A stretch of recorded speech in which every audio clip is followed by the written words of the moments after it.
All right, ladies and gentlemen, welcome to Seguin, Texas. River Monsters tangling it up. The Baton Rouge River. About to rock the party. I'll go through some lineups. Stirs are 1-1 in the second half. We were bottom of the barrel first half, so no chance for playoffs there.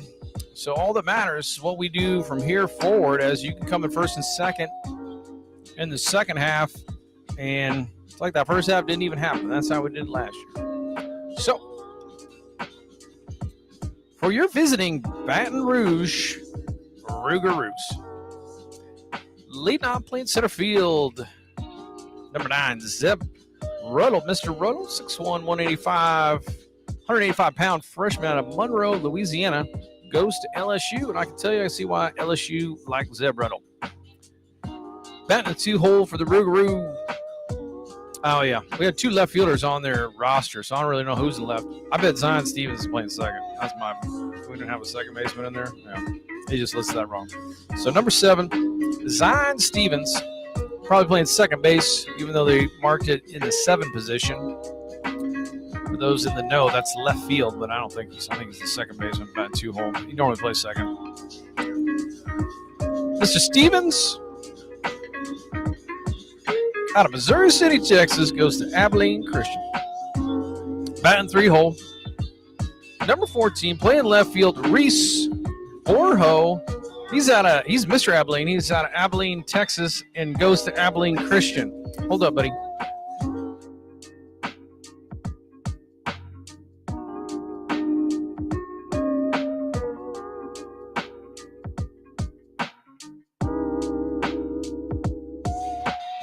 All right. Batting in the 4-hole.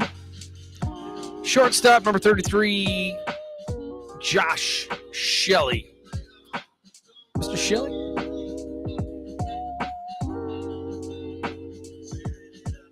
Sophomore out of Humla, Louisiana, goes to Lurleen B. Wallace Community College. Batting in the 5-hole, playing first base, that's number 22, Mason Ruiz. Mr. Ruiz, 6 feet, 230. And I've seen him. I don't think he's 230. He's out of Bryan, Texas. Goes to Grayson College. I'm going to have to get me Mason Ruiz, in a scale. I'll give that dude 210 all muscle. I don't think he gets 230. Found it? Okay, yeah. Take a little break.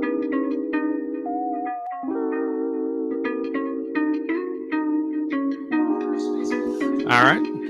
So Ruiz batting third. Mr. Ruiz, out of Bryan, Texas, goes to Grayson College. Batting in the 6-hole, designated hitter for the Rougaroo tonight, number 25, Parker Coley. He's a sophomore out of Sterlington, Louisiana, goes to Southeastern Louisiana University. Batting in the 7-hole, playing right field tonight, number 19, Renee Galvin, depending. Renee Galvin, 5'11", 200 out of Sinton, Texas, goes to Tyler Junior College. Batting 8th, number 34, playing third base, Lane Hutchinson. Mr. Hutchinson out of Baton Rouge, Louisiana, but he went to Angelo State Ram. Had an outstanding year out there. And batting in the 9-hole, catching tonight, Carter Allen. Mr. Allen's out of Pearland, Texas, goes all the way up to Eastern Illinois. And on the bump for the Rougaroo, number 27, Jackson Lowe. He's a sophomore out of Richmond, Texas, and he goes to Hill College. So he'll know Hunter Ham, because that's where Hunter Ham goes. Seguin River Monsters, the reigning champions, going to lead it off with number 24, Dakota. Call him the Rocket Man, because I've been calling him laser beams. He throws rockets and hits rockets. Howard, the Rocket Man. Dakota the Rocket Man. Howard's going to bleed off, play center. Proud of Van Alstyne, Texas. He is. He goes to he's a University of Oklahoma Sooner. unless he's portaled out. But right now we got him listed as a soon. Batting the 2-hole, the natural. Number 35, Rashawn Galloway, State Bobcat. He's designated hitting tonight. Batting in 3-hole out of UT, RGV, Evan, God of Lightning and Thunder, Thor, Janner. Evan Janner playing in right field tonight. Batting in the 4-hole, number 40, out of San Diego, California, out of Palomar College. Second baseman tonight, Patrick McClellan. Batting in the 5-hole. The launch sequence himself out of Amarillo College, number 15, David De Hoyos, playing first base. Batting in the 6-hole, playing shortstop, number 11, going to UTRGV now, Austin Strassner. Batting in the 7-hole, number 44, playing third base, the Hammer, Hunter Ham, out of Hill College. So he'll know Jackson Lowe. Familiarity, perhaps. Batting in the 8-hole, the electric... titillating is the word. When you get that excited, something insane is going to happen. 2 out, bottom of the 9th triple by Alfonso Camacho. We couldn't cash in on. But batting in the 8-hole is number 46, Alfonso Macho Camacho is going to be playing out in left field tonight. Camacho out of Houston, Texas goes to San Jack. Batting in the 9-hole, the catcher tonight, number 27, Gabriel Rodriguez. Gabriel Rodriguez goes to Alvin Community College, and since he joined the Sturs, he has been on a tear with the bat. On the bump tonight, number 48, sophomore, 6'1", 215 pounds, out of Leander, Texas. Texas State's own Colby Diaz. Get an eye on the umpire crew tonight. See who we got. Really dusting the heck out of that plate. Look at that. But second half is 2 games underway. We shall see what happens. We got this day in baseball.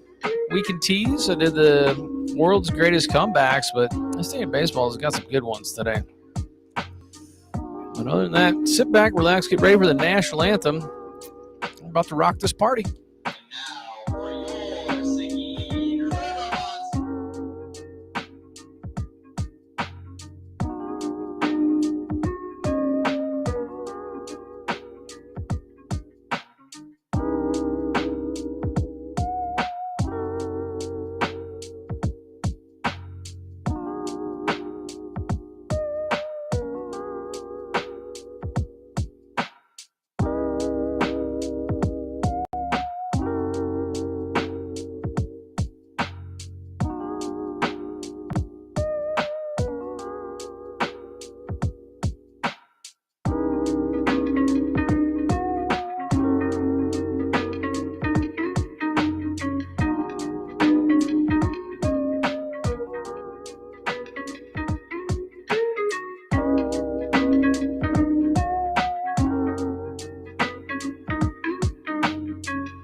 So proudly we hailed at the twilight's last gleaming,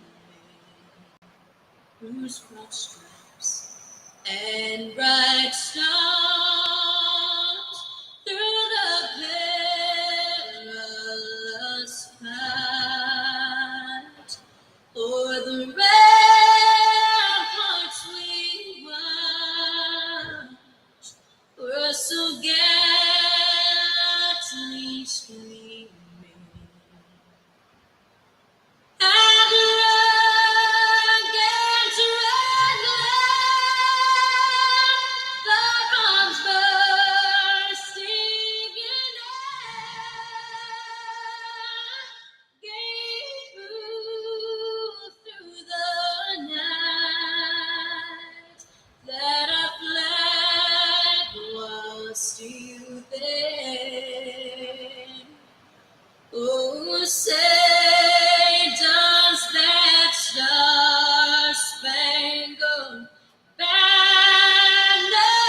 Let's play ball. So is this up there, huh? Is this banging right there? Yeah. But that's a sweet. Go find it. That'd be awesome. That's where you're skating. My parents have like Wait, let me. Yeah, just pull up the OBS so I can see what camera I'm switching to. On behalf of the city of Seguin and the entire River Monsters family, thank you for coming out to the ballpark tonight. All right. Thanks for tuning in. TCL Baseball on a Saturday night. Look at Colby Diaz. Colby Diaz has been outstanding. See Mr. Diaz's numbers here.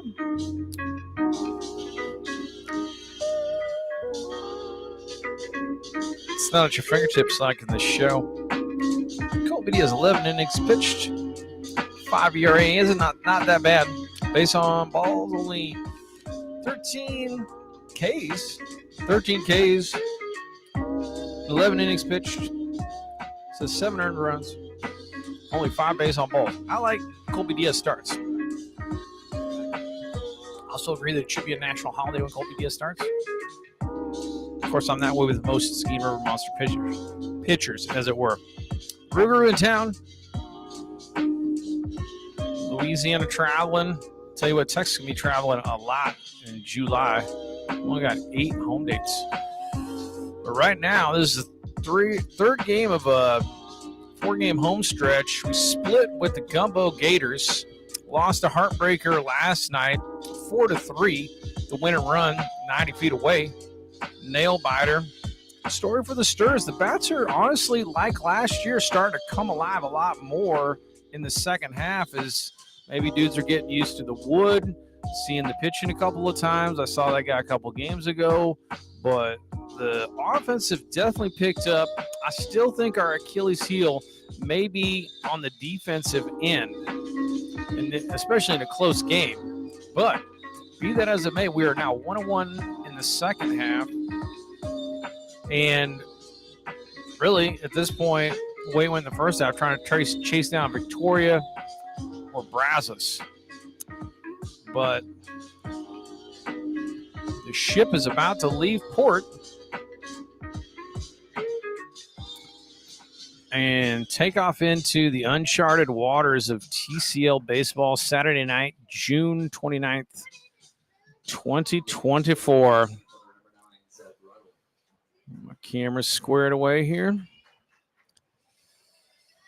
Zeb Ruddle, LSU center fielder, leading off for the Rougarou. It's got like the NBA shooter sleeve on the left arm and then no sleeve on the right arm. I don't know if that helps you hit. You found it? I don't know if that helps you hit, but Ruddle's numbers might tell you. Zeb Ruddle's hitting 341. So I recommend hitting with the shooting sleeve, and maybe you can hit like Zeb Ruddle. Colby Diaz, outstanding at Texas State as well. Nice breaking ball, but he bounces it. 2-1.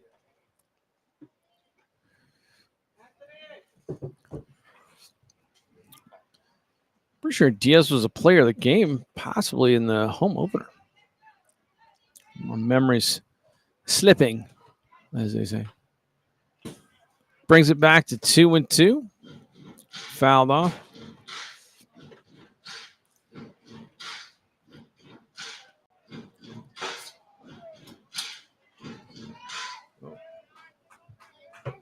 Diaz out of the full line. Love to see it. Don't coach it out of your. Ooh. Goodness gracious. Call the ball. I'm not sure where that one missed. So full of Ruddle. That, and he goes with a 3-2 breaker a la TCL. So gets it full to Ruddle and then breaks a breaking ball on his back foot. Ruddle giving Zion Stevens the rundown on what he saw. And this will be Zion Stevens, Abilene Christian, if I'm not mistaken. My rosters. I get so much paper flying around up here. That's right. ACU. I'm not going to berate everybody and run down all my crazy AC Abilene Christian history I was talking about last time. It's Diaz, breaking ball, not what Stevens was looking for as he half swings through that for strike one.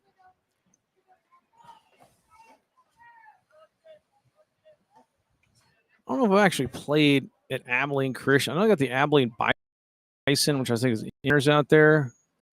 Played at Hard Simmons against them. Their ballpark's kind of over in a neighborhood. It's a cool ballpark. And then McMurray. I can't remember. Maybe we played McMurray's Field. There's some kind of Abilene tournament. Went down to the old Lubbock Christian Chaparrals. Bounced by Colby Diaz 2-1 to Zion Stevens.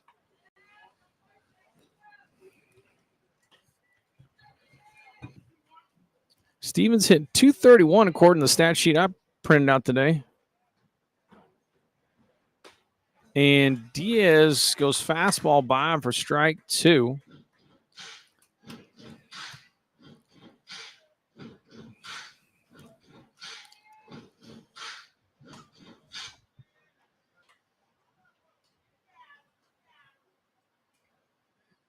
Diaz delivers nice breaking ball. It would have been a strike if Stevens didn't foul it off. So it goes back to 2-2. Hitting with the wood bat. Interesting prospect. You've been hitting aluminum all college season. Summer wood bat bats typically 33 to 34 inches. I mean, honestly, everything is between 32 and 34 these days. Bounced in the dirt. They're saying he went hustling as Rodriguez, and he guns it. Holy. Gabriel Rodriguez kind of falling backwards. My goodness. That's a cannon. 2 Ks. 2 Ks for Mr. Diaz. High K rate per inning to be certain. Mr. Abilene himself, Reese Borjo. Man has built a barbecue out of Abilene, Texas. Probably some Ronnie Ingalls wings. Ronnie Ingalls ribs, rather.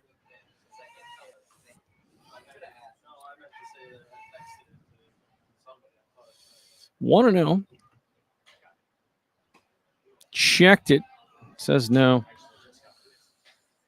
1-1. Or no, one. It's 2-0, I think, right? 2-0.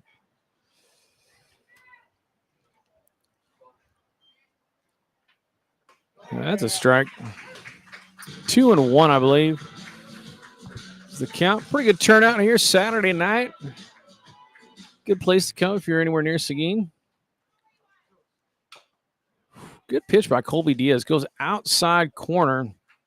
Borjo. That's where you got to stay with that pitch and go the other way. Because if you start trying to pull, that's going to get topped. Get on top of that. Roll it over. 2-2 now. Or 1-2. Who's keeping track? Oh, wait a second. I am. I can't keep track of nothing. Backdoor. Rodriguez tries to frame it. I would not say it was a strike.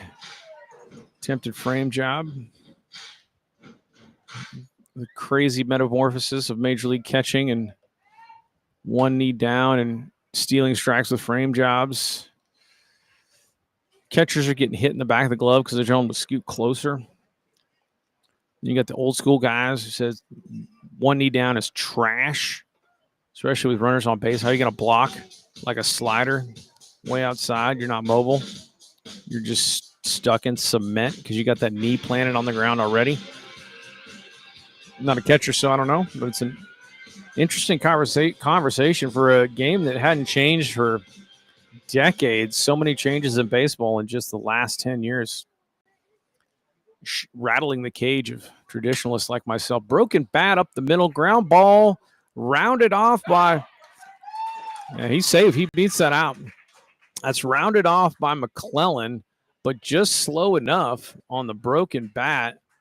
And Borjo runs pretty good, so that's an infield single right there. Nobody made an error. From where McClellan is, just standard second base positioning on a lefty, kind of on the cut of the dirt there. He had to run to his right and crash in right on the cut of the dirt. I mean, almost if you're pushing push button past the pitcher, that's kind of the idea. But the broken bat slowed it down enough to make it very difficult, and that's a single. So this is going to be the shortstop, number 33, Josh Shelley. Shelley out of Houma, Louisiana.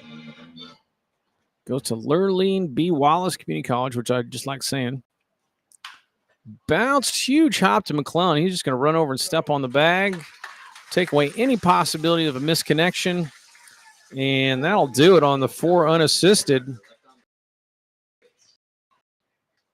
Leaves Warhol on base, so we go to the top of 1.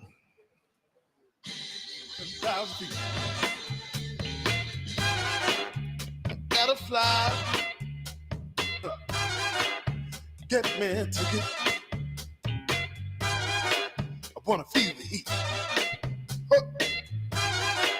Fly over the ocean. I take you along. Like a rock man. I live in motion. We land in New York City. 'Cause I love the way she moves. Gotta hold on tight all through the night. Get on to the aeroplane.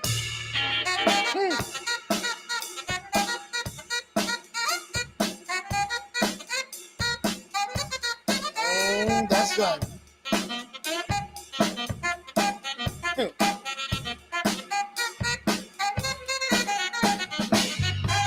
Not gonna let you go it alone. Bring me along some fun. Ha. I travel light and I don't bite. Fly over the Atlantic. Take off from a new city. Somewhere got history. Somewhere real pretty. We're cruising in London. Yeah. And I love the. They're playing Journey any way you want it. Between innings, Scotty B, the greatest GM in the world, is playing it. And I love that song. I was getting loose in the box, I got to say. And if you don't like Journey any way they want it, you're straight up a Russian agent. You should be taken away by the NSA or CIA. Brought to Diego Garcia. Hit hard in the hole by Dakota Howard, but right at the first baseman. I got to get my defense squared away, but I think that's going to be Ruiz. Mason Ruiz on the unassisted plate. 3 unassisted, 1 pitch, 1 out.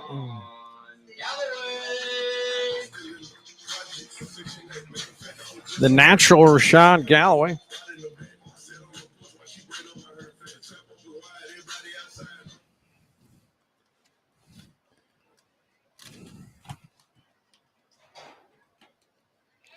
In the dirt for ball 1, Galloway.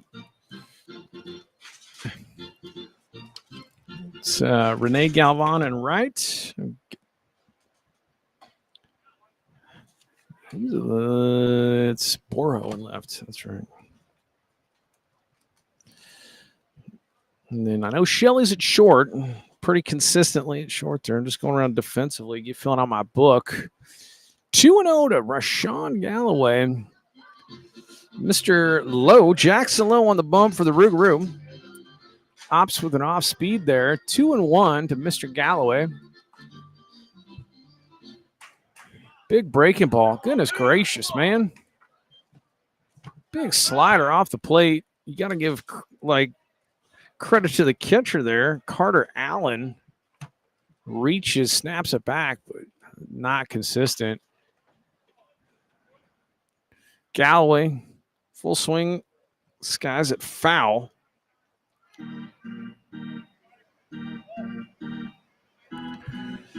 Hutchinson's at third.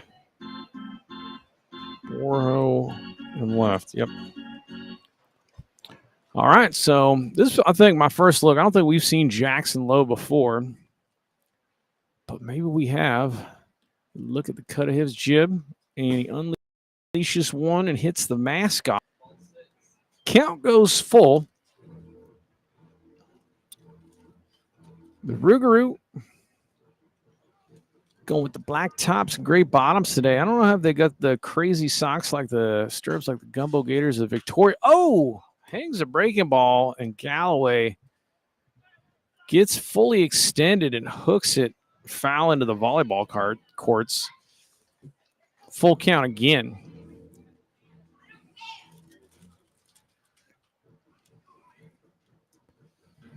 Let's take a look at Rougarou pitching stats. We got Jackson Lowe's numbers up here. Volumes of paper. Again, spoiled by Galloway. There's that. These are rosters, so this must be Rougarou pitching. Let's take a look at Lowe's numbers on the year.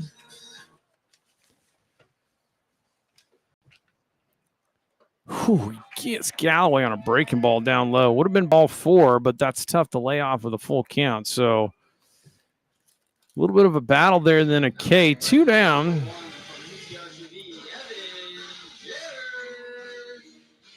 This is Evan Janner, apt lead number 1. Number 1 in your hearts and minds. Quite impressed with this young man's ball game. Leading hitters, got a ton of tools. They got a good one down there, UTRGV. Local god of Thunder Lightning out of New Braunfels, Evan Janner. And does what Janner does, drives the ball out to left. Oppie, base hit. Evan Janner. How about that? Low. This is the numbers I see on the stats. One game. And he just had limited work. Looks like he had 0 innings pitched. He just came in a period, gave up a couple runs. So give him Lowe some more work. He might be new. A lot of times here in the second half, teams will turn over. Clean up, Patrick McClellan. Janner can run. Also think it's the first time I laid eyes on Carter Allen. I'm trying to see the catcher we saw last time. I think was Porchot. Saw Clayton Porchot. So this is Carter Allen. Pick move from Lowe. Back is Mr. Janner. Hit and run. Hit and run always a possibility with the Stirs. Get bat on ball. And there goes Janner. And it is Mr. McClellan's swing, and he shoots it foul. Count's going to go 0-2.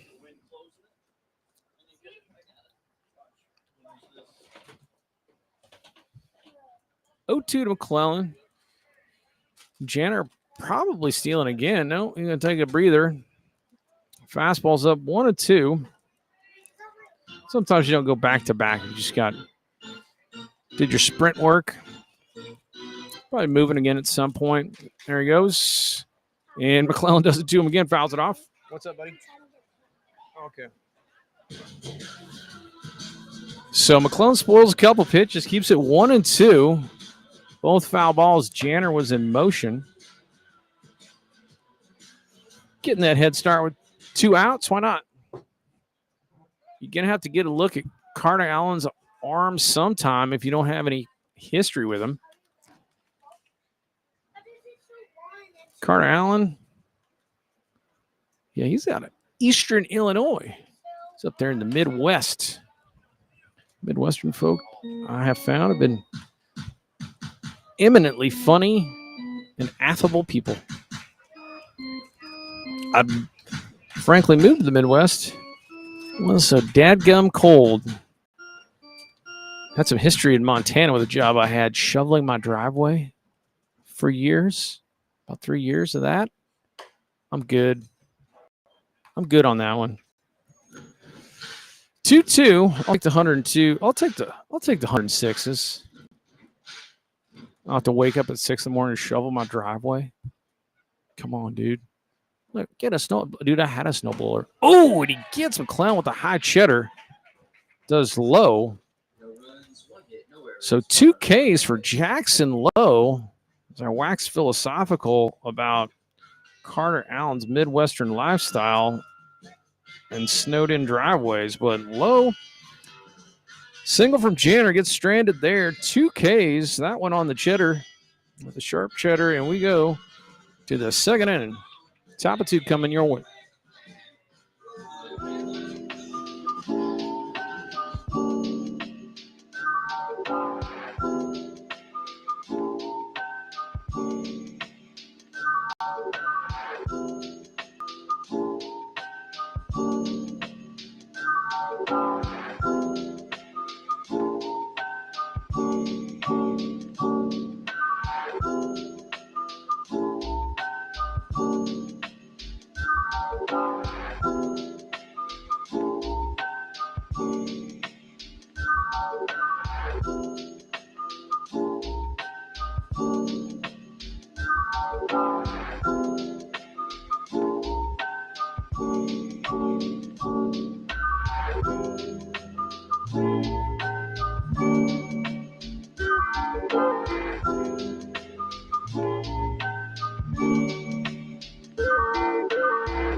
All right.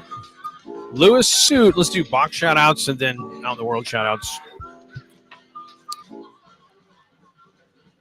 It's got to be greatest GM in the world. Greatest owners in the world, Kristen and Tommy Stevens. Kristen, if you're home, hope you feel a lot better. The greatest PA guy in the world, time for first, Jeremy the Juice, is Mason Lusk. Greatest television producer, baseball producer, Luis Solis. Lead off, Mason Ruiz. The Baton Rouge. Rougarou. See, that's the same frame job. We got to call this drag on. That's a ball, but I'm just saying. Caroline Richburg on social media. All the interns working hard everywhere. Ooh, half swing. Colby Diaz really fooled Ruiz on that one. Just couldn't hold up. And like, my bat's going through. 1-1. 0-0 ball game. Oh. Ha! 1-2. That's my strike call if you heard that. What I'll say is Lewis and I did our part to make the Sturs win tonight. I don't know what I was thinking yesterday. I have a Yomiuri Giants. Ooh. But he gets it off the end, so he skies it out. That's going to be Janner playing right tonight. And it's a can of corn, as they say. Out to right for out number 1. Colby Diaz gets Ruiz out in front of that a little bit. This is going to be Parker Coley, the designated hitter. But both nights that I wore the Yomiuri Giants jersey from the NPB, the Japanese Major Leagues, Diaz comes in with fastball low in the dirt, 1-0. And if Lewis and I skate before the game, any amount of time, 10 minutes, loosen up our legs a little bit, pop a couple ollies, a couple shove-its, and then the Yomiuri Giants jersey is on my walking corpse, then we're 2-0. So maybe repeat, you got to repeat the same ritual, because that almost gets Coley on the inside, 2-0.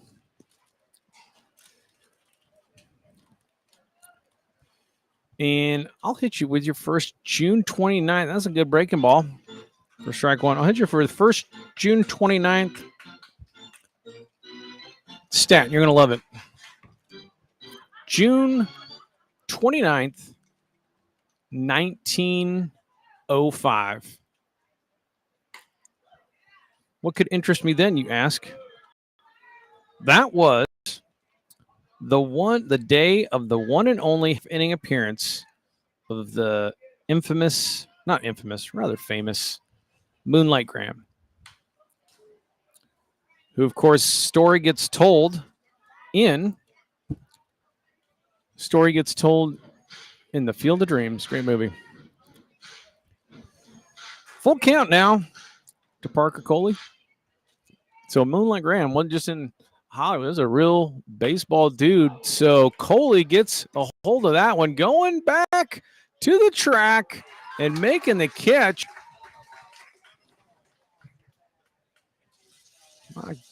That's Camacho.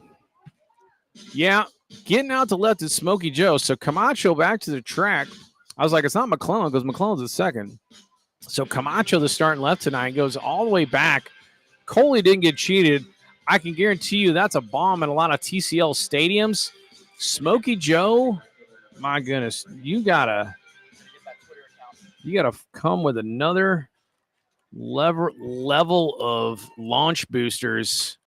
It's like the rockets on going to the space launch. You got to have that second additional booster to get out into the wind and left at Smokey Joe. So 2 fly balls from Ruiz, or messed up, Mr. Diaz, Colby Diaz. 2 fly balls from Diaz. Ruiz is the first baseman of the Rouge. I apologize. I knew it the second I said it. This is the right fielder, Rene Galvan.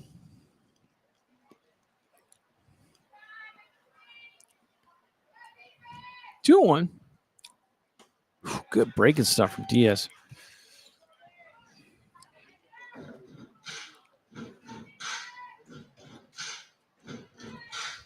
Everything working for Colby right now. In the zone, mixing it up, lined out, but Camacho tracking it.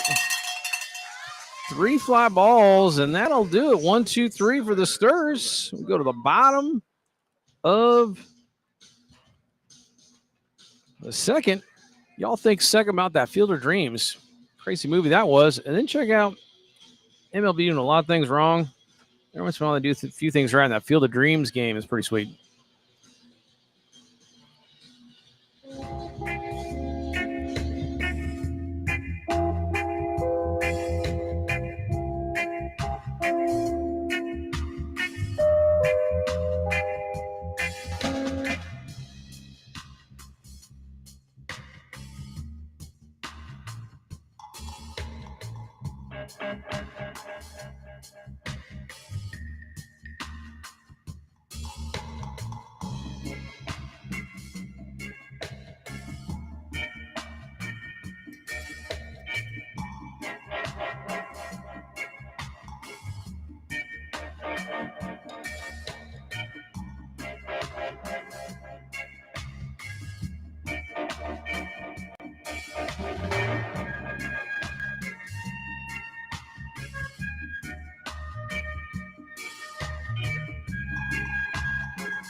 All right, quick work.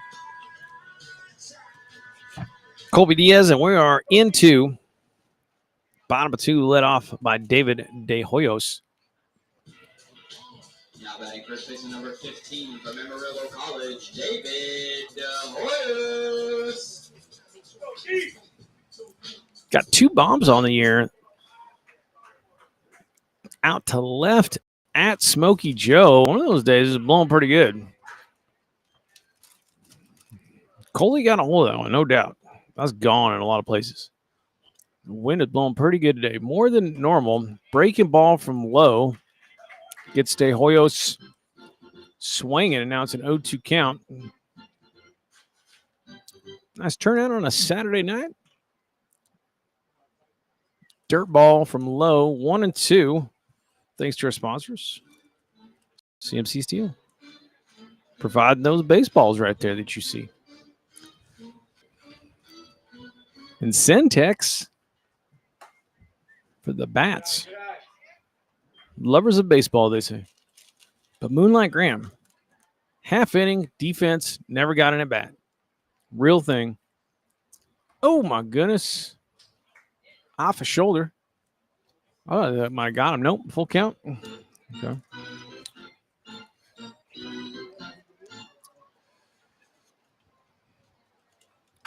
Ooh.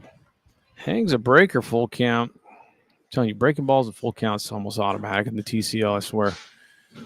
Wood bats. I was going off on that. 32-34. I wish there was more variation in these bat makers, but it really has to do with the size blanks that they get. They only get a certain size of blank. That's off the plate for ball four. So leadoff walk by De Hoyos. And putting that in the lathe, if you have an automated lathe or however they're doing it, kind of makes all the bats about the same. I wish there was more variety like in the old days.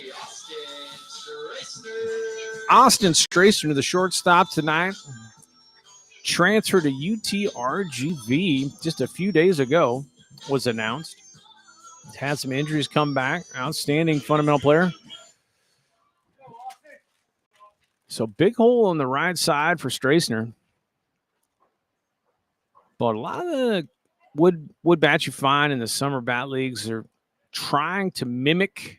Ooh, that's inside by low. Want to know the feel of essentially what you have when you're hitting with your 33, 30 ounces roughly in college. And many times to achieve that, almost all these things are cupped ends. You can drill out the end and cup it and take off 2 to 3 ounces. It's 2-0 now.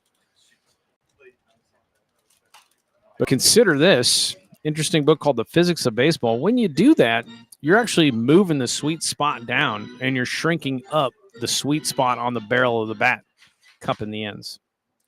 It's personal choice, but wood bat leagues deal. Oh my goodness. So pass ball. Watch yourself, Austin Stracer, and De Hoyos moonwalks into second. So 3-1 on the wild pitch. And De Hoyos in scoring position. The Rougarou, the way I remember it, is Stracer. Or rather, Zion Stevens does a lot of checking on the runner. Open a hole on the right side, but they're not going to do that. So 5-pitch walk for Stracer. And that's going to bring up Hunter Ham out of Hill College. This could be a attempt at a bunt. No outs, first and second. It's a good play. All goes as planned. A successful sacrifice here should equal a run with contact. Yeah, there's a breaking ball on the inside part of the plate. Ham did not show any bunt at all. In on the cut at first is Ruiz. Breaking ball. Oh, that's a cheddar. That's a fastball up high. 2-0.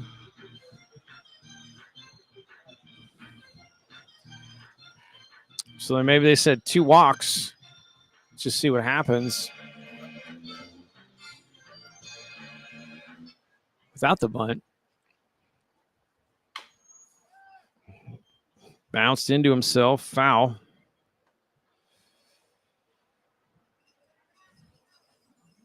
The armor that you could wear, shin guard and foot guard, key. Pain found in that front foot. I mean, Hutchinson's deep at third. I mean, he hasn't been showing any bunt, but Hutchinson's pretty deep for a classical bunt situation in a 0-0 ball game. Granted, it's a second. There's a breaking ball. Got ourselves into a 2-strike count now. 2-2.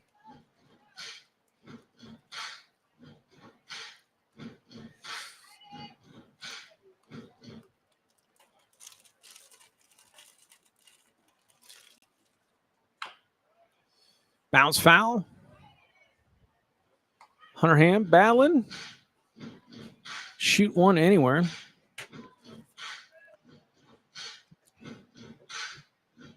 And those are the ones I put little asterisks in my scorebook. Come back to. Should we have bunted? I do not know. The outcome TBD on this pitch. And the breaking ball is out. Full count.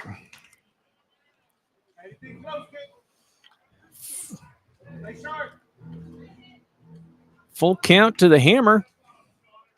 DeHoy's at second. Straisner at first.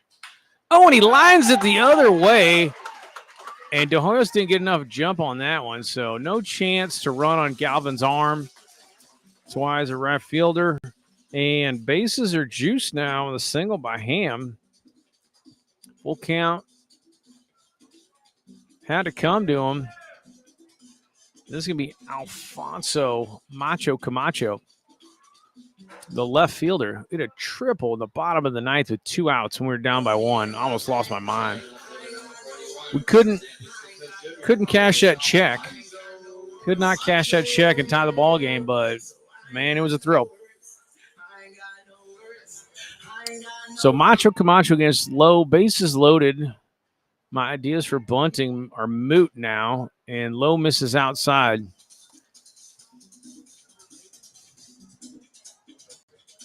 So after 2 Ks in the first, a bout of control issues for Jackson Lowe.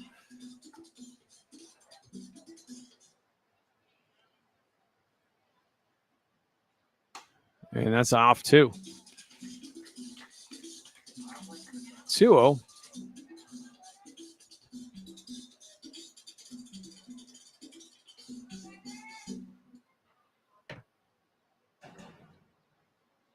Lowe delivers, and he's missed off the plate in the same spot 3 times in a row. Expect a visit. I don't know if it'll be a change, but catcher, somebody's going to have to visit.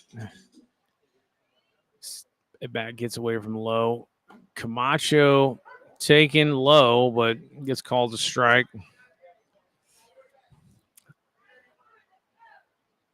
So 3-1. Camacho up with the bases jam-packed. All right, so that's inside. And Camacho draws a walk. So base on balls, and that's going to score De Hoyos, who led off with a walk. Oh, you heard me say it a million times. Here's the visit.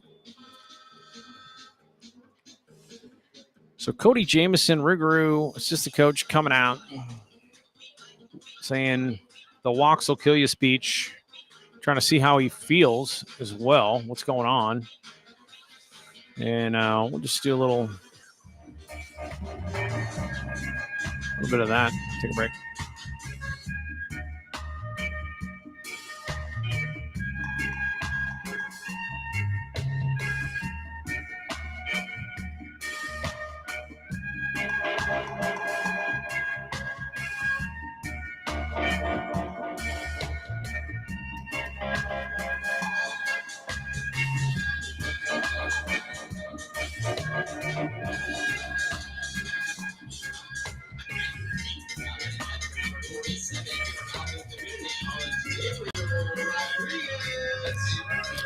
Gabriel Rodriguez, the bumper music down.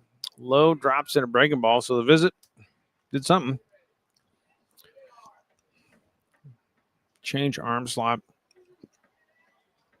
Definitely, if you're a pitcher, if you're missing fastball after fastball, throw something else. Just, it changes the arm slot. Then you feel something different. As it is, 0-2 to Mr. Rodriguez, who came in. I mean, he's 400 after 7 games was Rodriguez. Big breaking ball right there. Freezes Rodriguez for the first out. So I don't know if Jameson sprinkled something magical on Jackson Lowe, but he went from walking 3 dudes to 3 strikes in a row and a lot of breaking balls in that at bat. If you're looking for the most effective pitching mound visits in the history of baseball, that one's got to be right up there. 1-0 on the breaking ball to Dakota Howard.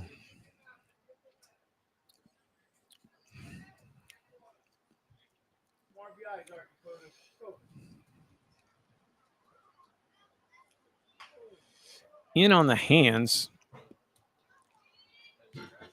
1-1. Whit Joyce was wearing Dakota Howard's number last night. That confused everybody. Howard's been outstanding center fielder as far as range and coverage with a really good arm for a center fielder. He's going to call that a strike. I know he is. 1-2. If you're Dakota Howard, you're not looking for that anyway in a 1-1 count. Don't swing at that unless you guessed that pitch and you plan on slapping it the other way through the 5-6 hole. Crushed to center by Dakota Howard, but the wind ain't going to play the same games. And Zeb Ruddle, pretty strong throw, but plenty deep enough to score Strasner. So RBI, sac fly.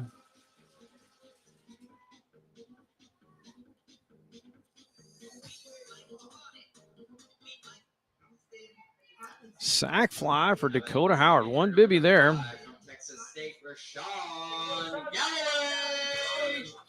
So 2 runs in for the Sturs. This is going to be Rashawn Galloway.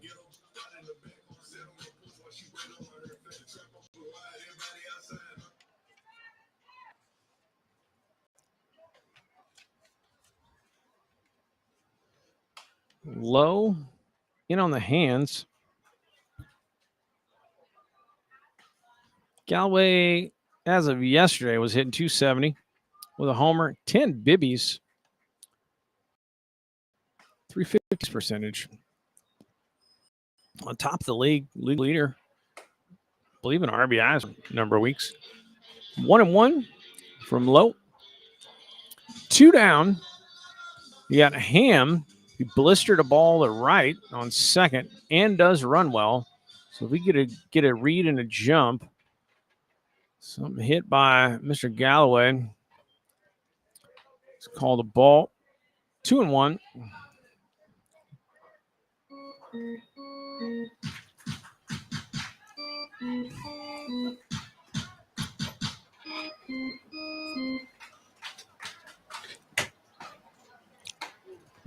Big bender, but it missed inside. Lowe never got on top of it, as they say. 3-1.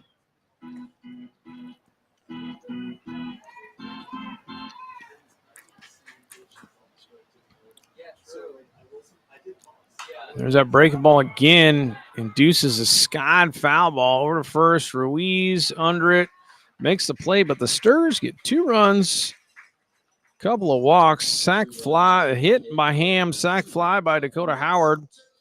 And the Sturs are up 2-0 for the top of 3.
Colby Diaz gets warm. Shout outs to the crew out there. Dutch Chattahoochee back from the land down under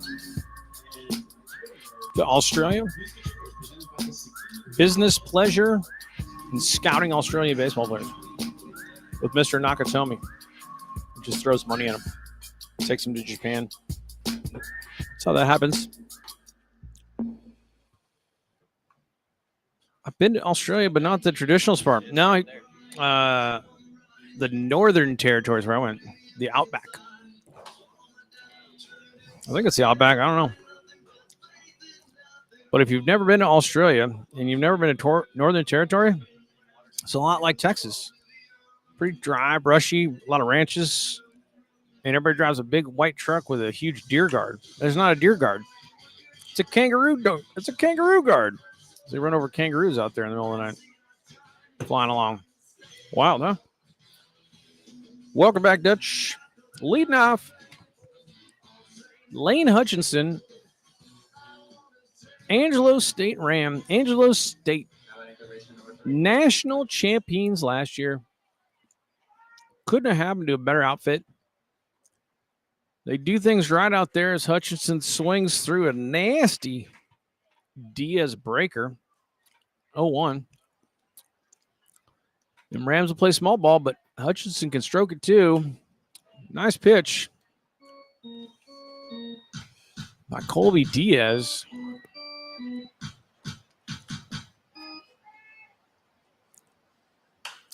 Gets in on his hands.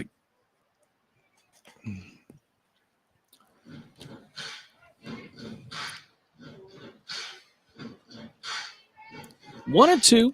Diaz working ahead.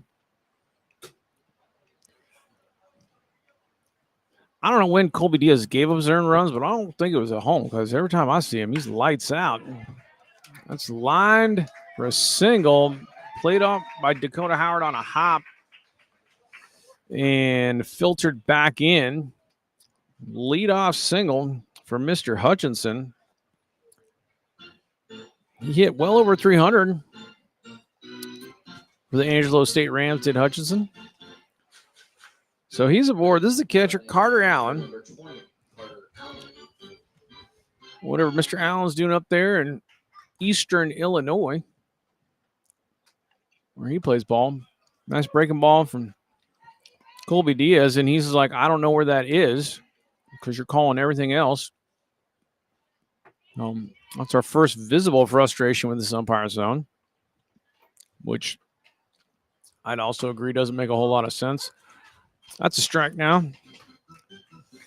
He's like, oh yeah, I'm supposed to call pitches when they go over the plate. Is that what he's thinking? Pitcher reminded me. Breaking ball to Mr. Allen, a nice one, and fouled off.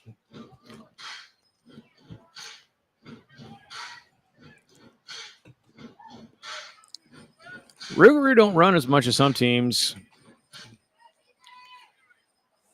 Hutchinson. Oh, my goodness. Defensive swing by Allen. Kind of started his swing and then basically was like checking the swing as he was getting out of the way at the same time. 1-2. It's fouled towards the Rouge dugout. Hutchinson with no lead at all. And Diaz nastifies him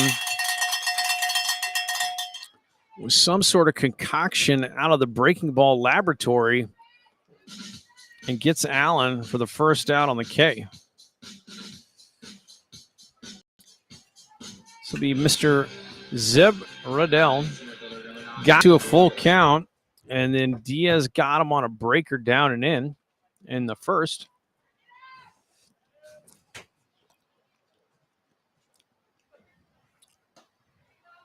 That's in there for a strike.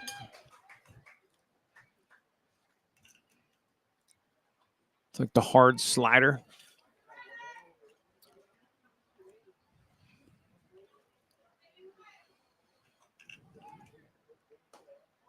Outside corner. It's really off the plate, but that pitch has already been called in this game and not in our favor. 1-1.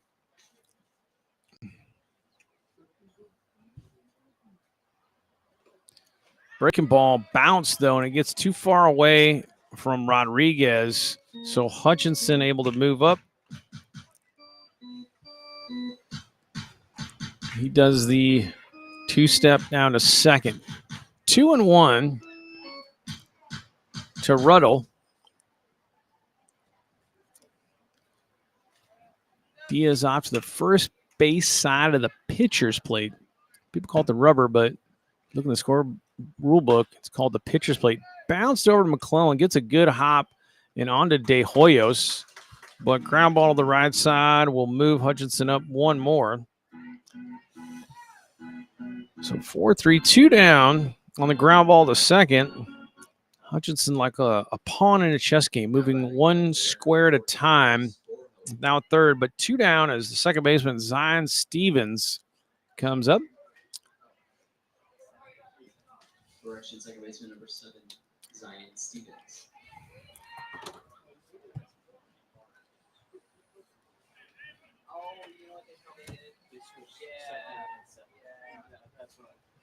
ECU, Abilene Christian.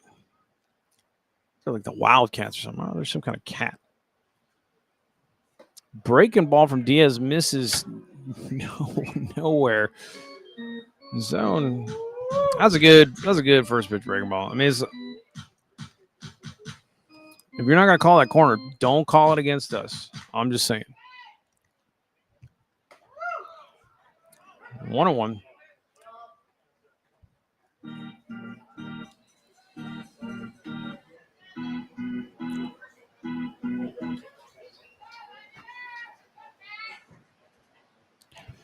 That breaking ball, good block by Gabriel Rodriguez. Saves a run, certainly. And a backstop, tons of foul ground at Smokey Joe.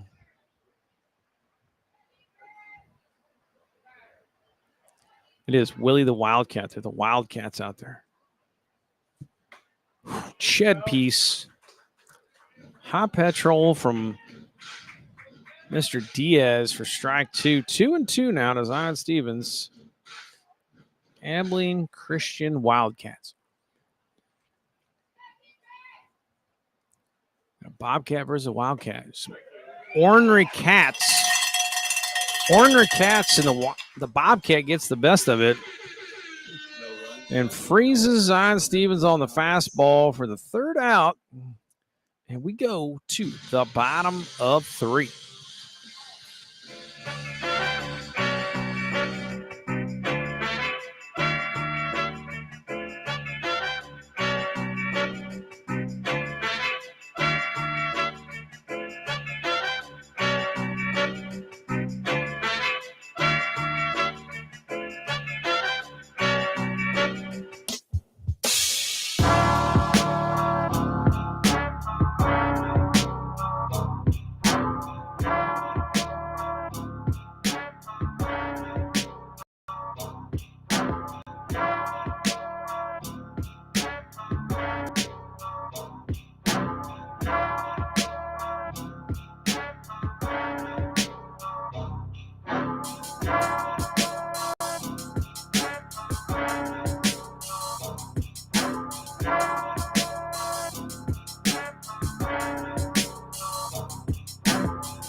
All right.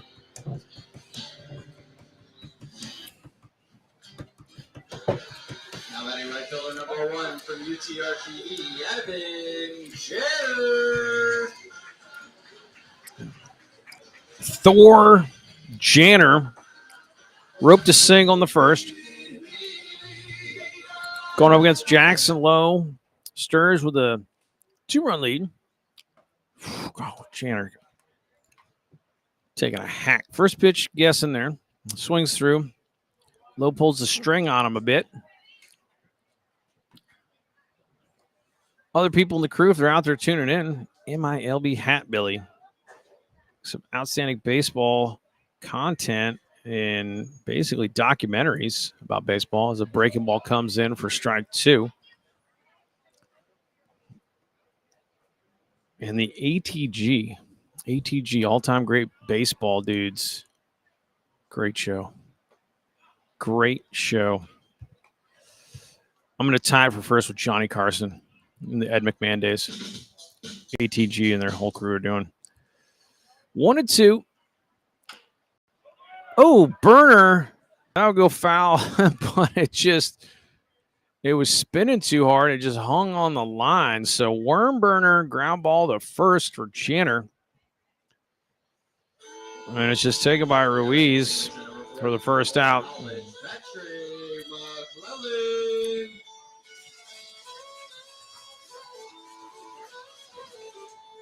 Cleanup hitter, Patrick McClellan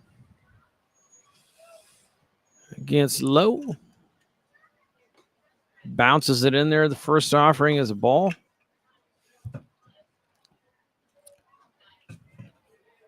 McClellan can do a little bit of everything. Plays infield, plays outfield, hits well, runs well. The scared thing was he dragged a bunt the other night and got knocked out running down to first. As the throw brought the first baseman's arm reaching over right in front of his head and essentially clotheslined him. 3-0 to McClellan. And I don't know if Patrick McClellan shows bunt, takes a strike. Not a bad idea. Hutchinson's pretty deep. He can drag one if he wants to. 3-1. Misses badly. So McClellan aboard with the walk. That opens a number of possibilities with this running. Center field went down? Oh, this one. This is third base. Now I think first baseman number 15. That's center. David So McClellan on first with 1 out. Our cameras are lagging and getting choppy. I'm surprised they work at all.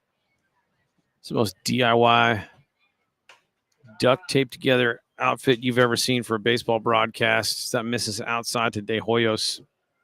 1-0. Just do this because we like calling baseball games. Ooh, healthy cut by David right there. 1-1. Hoyos' numbers at Amarillo College. Spectacular. Batted over 308 bombs. Certainly an offensive powerhouse for them as well. Leading or tied for the lead, I thought. BCL with 2 bombs, which were out to left at Smokey Joe. As I've said before, no small feat. You need an extra rocket booster. Swing and bunt back to Lowe with some spin. And only play is to first. So the bounce of ball, Lowe gets De Hoyos. 2 out. You're going to have Patrick McClellan in scoring position for Austin Strassner. Austin Strassner should be drafted by the 90s and 2000s Oakland Athletics, Moneyball Athletics, because he walks a lot. He gets on base. Love Strassner's game. So you do it. Runner bluffs McClellan. Breaking ball from Lowe is a strike. 0-1. That's what they used to say in the Oakland A's minor league systems. Like, you can walk your way to the majors, and they weren't kidding. OBP, on base percentage. Breaking ball is high. Big breaking ball. 1-1. But now everybody's crunching numbers in weird ways, trying to find the edge. I think there's some of that. There's definitely some of that, but just find guys who can play. You know? Find guys who can play ball. Pick up a ground ball, throw a strike to first, put the bat on the ball, walk. Don't chase a lot of stuff. Ooh, there's a good breaking ball from low. Fool Strassner. It's 2-2. Guy who can pitch. Doesn't need to throw 101. Can he just sit on the outside corner all game and change speeds? Probably give you 18 wins in the show if you just did that. Running and safe is McClellan. I'm going to start eating my words on making the third out of third. It happens. I mean, it's absolute verboten if it happens. But a lot of dudes are stealing third with 2 outs. Ideally, you're in scoring position already at second, but a lot of dudes are getting gunned down and not getting jumps, and there's a Strassner walk. Sometimes my little diatribes prove to be true, so Strassner does what Strassner does. Could very well be running with Hunter Ham, who singled in the second off of low. So first and third situation poses an opportunity to possibly steal a run. Just on the steal alone, which we should maybe try to do. And that's way outside from low, 1-0.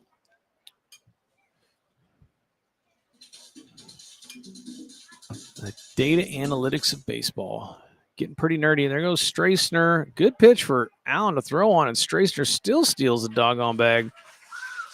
Wasn't a pitch out, but it was a fastball up and away, and Allen came up a gunning, fired a pretty good throw, but it was off to the shortstop side of the bag with Zion Stevens covering, and Strassner is in.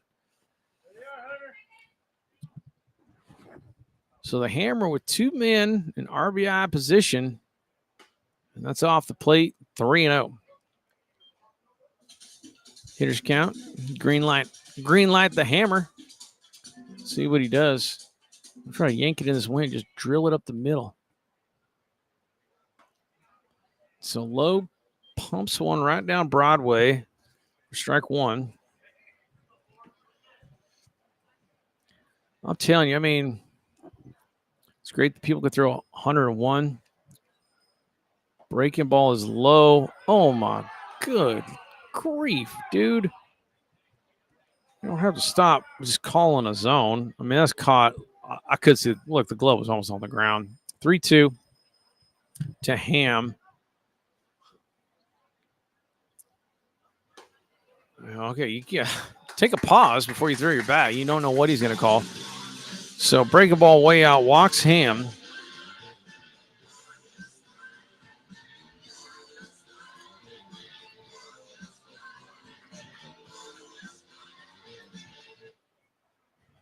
There's Alfonso Macho Camacho. Be nice if he hit a triple right now.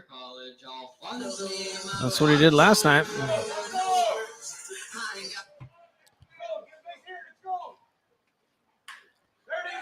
Barreled out to right.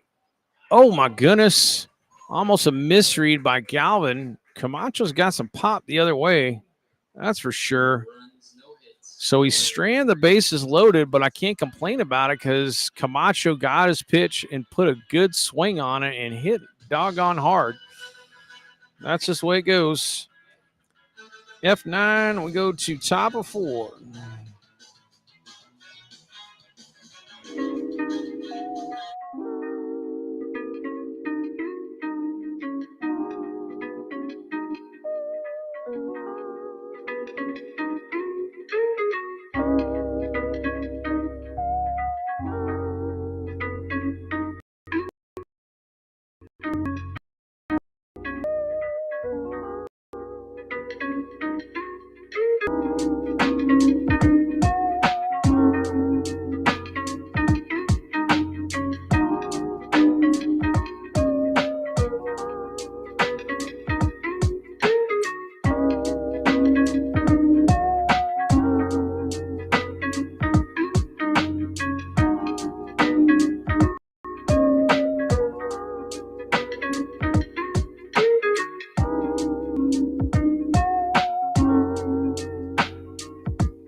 Diaz coming in at the top of fourth. Worked a clean bill up until now. He's got 4 Ks, which is his standard rate. A little bit over 1 per inning.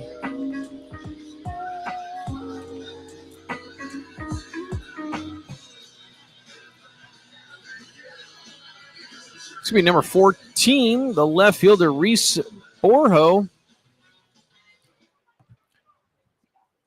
The king of Abilene. Number 14, Reese Borho.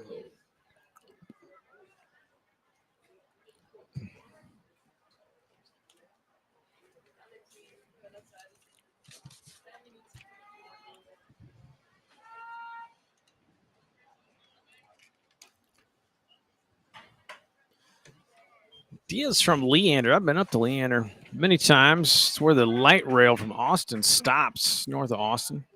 Good baseball around that area.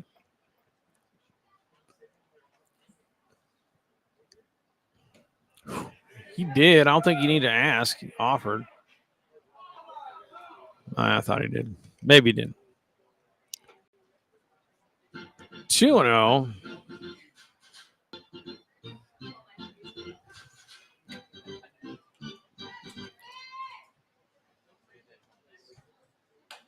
Fastball's outside. 3-0 now. This is where you just go down the pipe. Let's pipe it.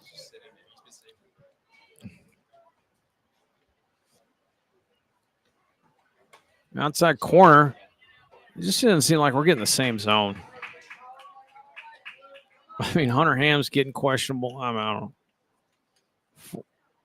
Maybe it is the same zone. I'm just biased. Now batting shortstop number 33, Josh Shelley. So 4-pitch walk to Borho. This is going to be the shortstop, number 33, Joshua Shelley.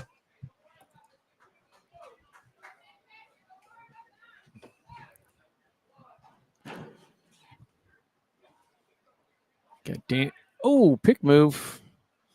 That's really the first look that I recall like Diaz's pick move tonight.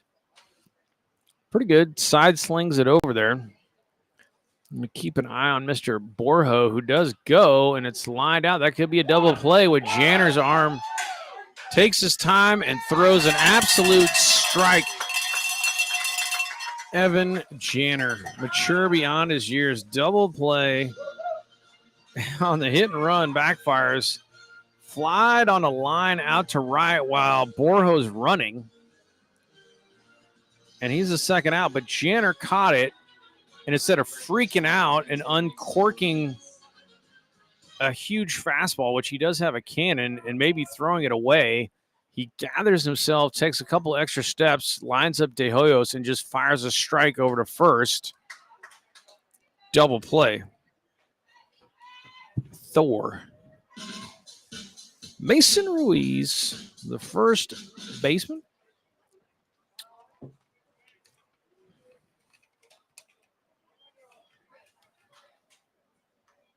Ruiz out of Bryan, Texas. Just like to see the names. I know where Bryan is, of course. Up there kind of near College Station. But I like every once in a while, see ball players from small Texas towns. Like, I hadn't heard of that one. Go look it up. Get the Texas tour. Hit very hard on a hop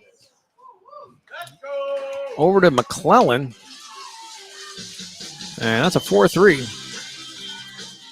No runs, no hits, no errors. So Ruiz on the ground ball to second. I'll do it.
This is going to be the catcher, Gabriel Rodriguez, stepping in for the Stirs.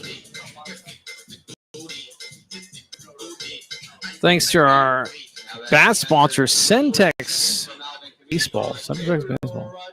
Appreciate that. Inside, thanks to Raymond James, official photographer of the Seguin River Monsters. 1-0. Bounced, but foul. Go 0-2, Mr. Rodriguez.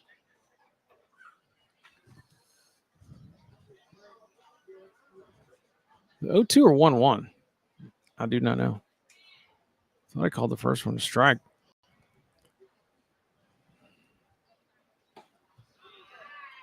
So it was 1-1. Now it's 1-2.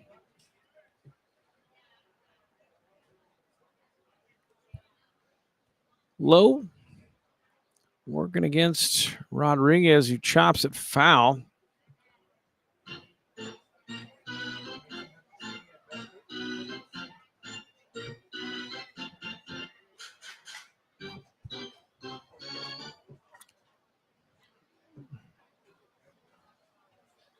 Breaking ball gets him. Rodriguez frustrated because he thought he saw it pretty well. He kind of stands open. Maybe get a look there, but he swings through for the first out. We go back to the top of the lineup.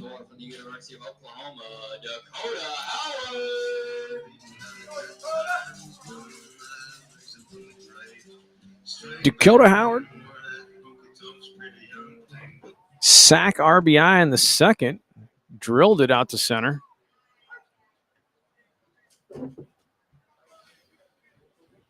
Oh, what? And he skies this one. Zion Stevens calling for it and makes the catch. So Sky pop up. Two down. Texas State University, Rashawn Galloway. Rashawn Galloway.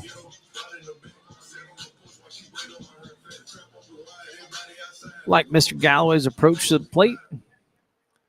Doesn't chase a whole lot. Very disciplined.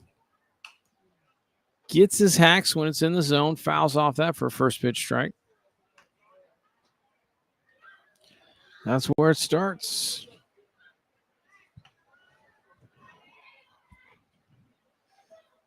Make sure you're not chasing. There's a little chart in Ted Williams' book, The Science of Hitting. Shows he knew where he could hit based on where the pitch was, what he estimated his average would be. Grounded hard to third. Hutchinson gets it. Strong throw from Hutchinson. Man, he made a long throw look real easy. So 1, 2, 3. 1, 2, 3 inning right there. And the Stirs go down. We go to the top of 5. Game's moving right along. 10,000 feet. I gotta fly. Get me a ticket. I wanna feel the heat. Fly over the ocean. I take you along. Like a rocket man. I live in motion. We land in New York City. 'Cause I love the way she moves. Gotta hold on tight all through the night. Get on to the aeroplane.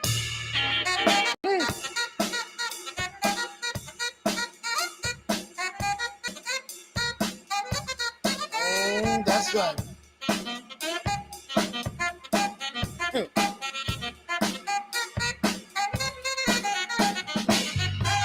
Not gonna let you go it alone. Bring me along some fun. Ha! I drive a light and I don't bite. Fly over the Atlantic. Take off for a new city. Somewhere got history All right. Here's Parker Coley. Parker Coley got every bit of a fly ball out to Alfonso Macho Camacho and left, but the wind was blowing pretty good. I mean, I guarantee the wind took a good 20 feet off of that ball, kept it in the ballpark. Doesn't get cheated on that first pitch. 0-1 Diaz now. Worked clean through 4. He's doing outstanding. He fools Coley there. 0-2.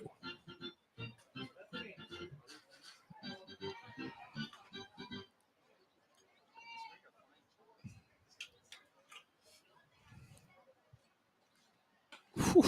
You got to ring that, and he does. I have sympathy.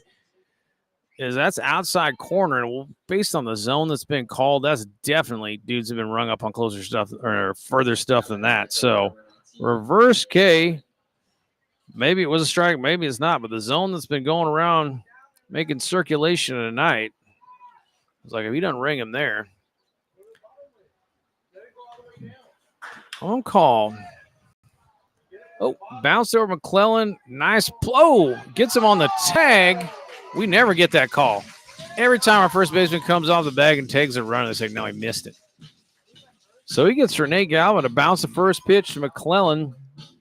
Throw pulls off to Hoyos, and he slaps the tag on Galvin, and that'll do that. 2 quick outs, 3-pitch strikeout, and then a ground ball. 4 pitches into the 5th inning. This is Lane Hutchinson. Slider for strike 1. Diaz locked in.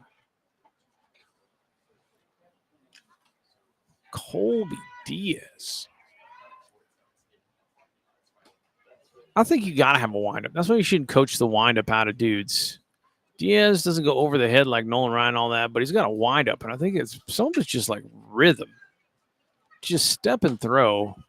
Mechanically, all these scientific dudes looking at it like, our bodies are, you can calculate it out that, I know, that's probably true. You can just step and throw, and that's the most quote-unquote efficient. But there's something about loosening up them legs and arms and stepping and kicking and all that. I think it helps. Can't quantify it. It's just a feeling. 2-2 to rhythm. Dirtball. Rodriguez blocks it. Count goes full to Hutchinson. Hutchinson singled last time, matriculated around the bases and got stranded at third. Fastball that you can call a strike because you've done that tonight, but he walks him. I mean, it's a high strike. We got replay this year. Sweet. I could. Yeah, I don't know. Eats up the drive. I think it saves all those videos. Yeah. It saves every single replay we do. So 2-out walk brings up the catcher, Carter Miller. Carter Miller is elected to go with High Sox today, and that's always respected by yours truly. And that's lined up the middle. Outstretching was Austin Strassner, and it just didn't land right in the pocket. It got him on the fingers, and he kind of flicked it over to McClellan. So almost a miraculous play. You're going to have to give Carter Allen a single on that. So walk at a singles, first and second now. That'll bring up Zeb Riddell, the LSU Tiger. Are there more cat or dog mascots? I think there's more cats. And I'll tell you why. There's definitely got to be more cats.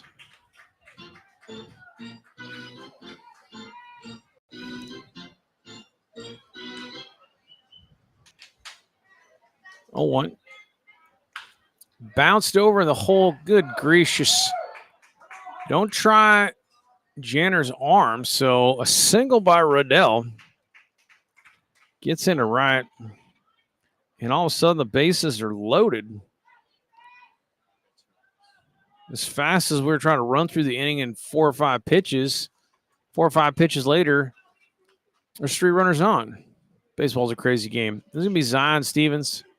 There's got to be more cat mascots because when you're looking for stuff, you're looking in the wild. All the stuff in the wild's cats. It's like panthers, lions, tigers, bobcats, wildcats. Nobody ever dogs are in the wild. There's like coyotes and wolves. That's it.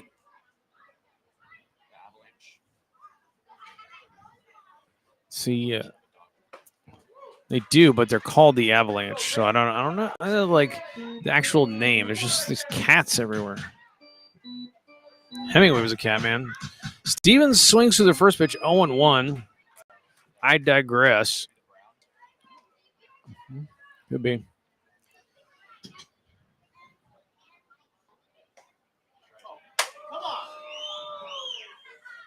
I don't know what this zone is. Breaking ball's high. 1-1. But honestly, as fast as we got out 2 outs is as fast as we ended up with 3 dudes on base. And Colby Diaz challenges Stevens as 1-2.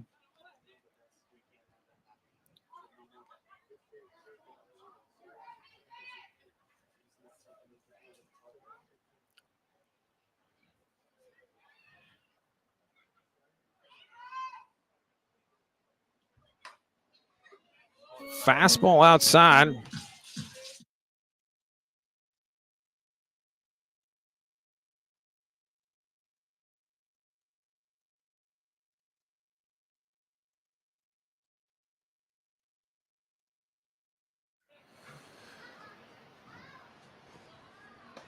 Piped right down the middle, and he freezes Stevens. Colby Diaz gets on a bases loaded jam with a reverse K. Outstanding stuff. Colby Diaz punches him out. That's 1, 2, 3, 4, 5 Ks and 5 innings for Colby Diaz, and a big one there. Outstanding work, Colby Diaz. Right here with this one.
Janner 1 for 2 tonight.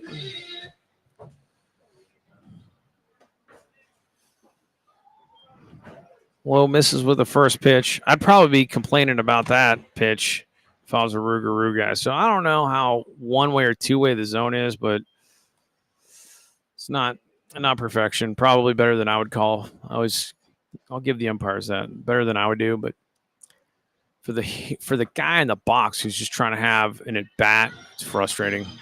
2-0. Now 2-1. Janner Drove one the other way off a low in the first. Takes that low for 3-1.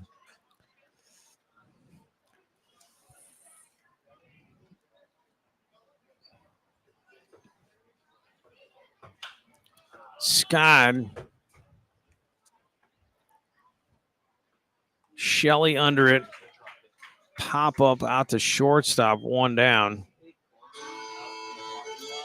Now that is Seguin to number 40 from Collegiate College, Patrick McClellan. Second baseman, Patrick McClellan. Patrick nails McClellan. The unsinkable Patrick McClellan. If you're going to get knocked out cold and just stay in the game, it's good to go. That's good concussion. That's good concussion protocol. It's like the 80s NFL concussion protocol right there. 1-0. 2-0. See, McClellan can get a little mid-game rally. It's still a 2-run ball game. All those runs happened, and not all those runs. Those 2 runs, but 2 runs in the second.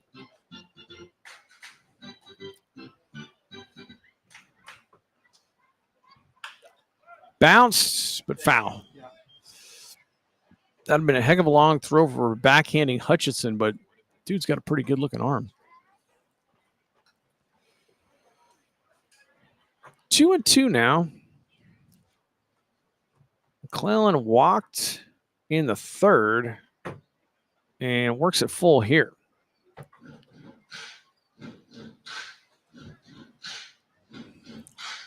Like deep counts, trying to get to the 3-2 sometimes. Got to come to you. You're confident batting in that situation.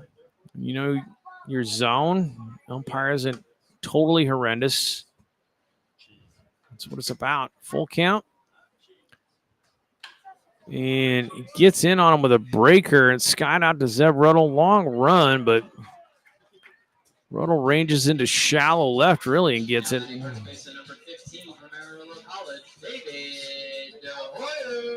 Shallow left center. F8, 2 down.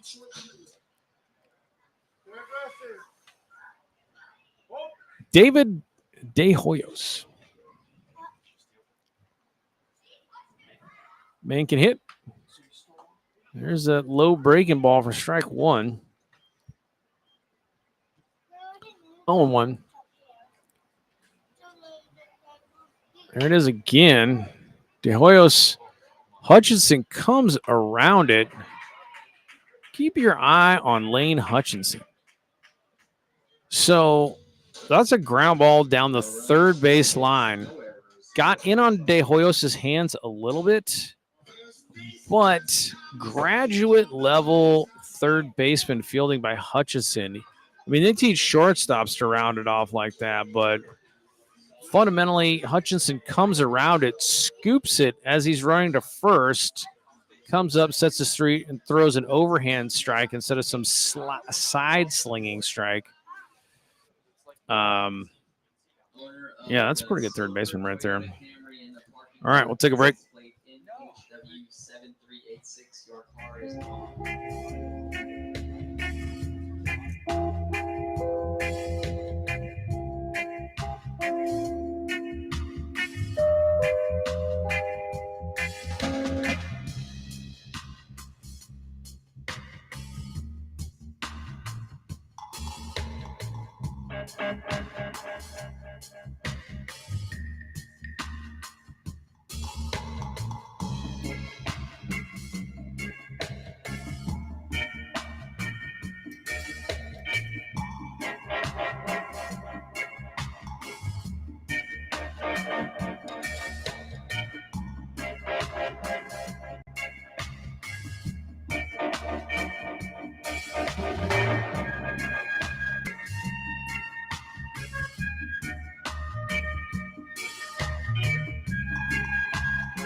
All right, folks. Treat.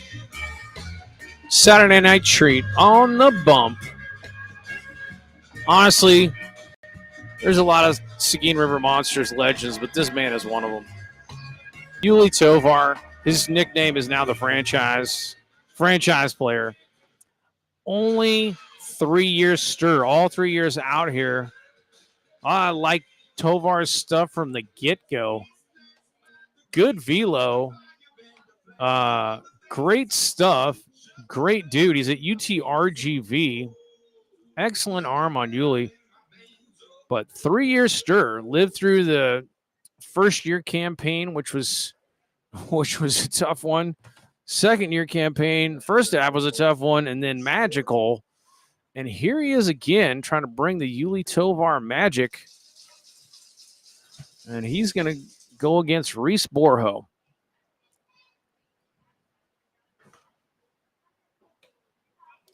Hunter Ham's shaded very much over towards short and on the cut of the grass. I can't remember if it was Borho. One of those Rouges did drop a bunt down on us. I don't know if it was Borho. It might have been. Outside corner from Tovar, strike one. Tovar was one of the guys where I would just sit down, and it's not that you're missing anything from my call.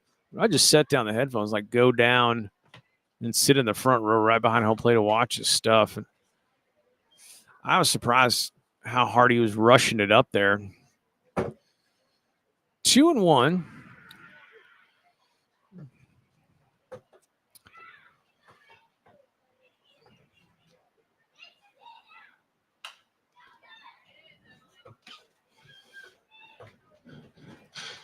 Fouled off 2-2 now to Borho.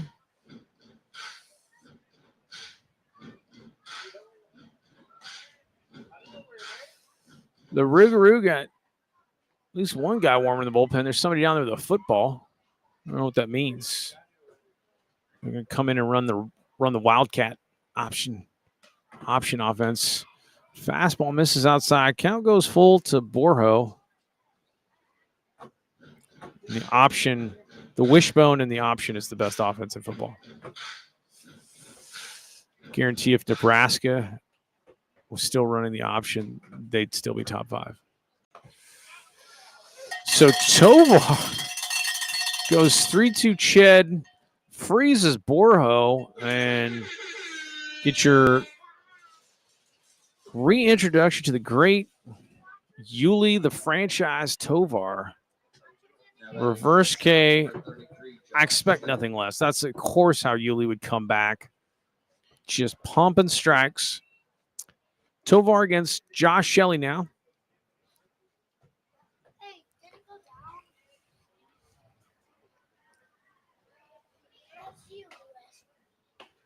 Stirs in the nifty kit tonight. The green with the pinstripes. I don't know if you can see that on the feed, but they're pretty sharp. Call them the Godfather green. But they are nice. Nice kit, as they say in England. I have no idea where that pitch missed, right? Nobody seems to. I just can't call balls and strikes, obviously, from the box, but this is low or out or something. 2-0.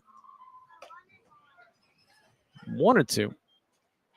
Or 2-1, rather. 2-1.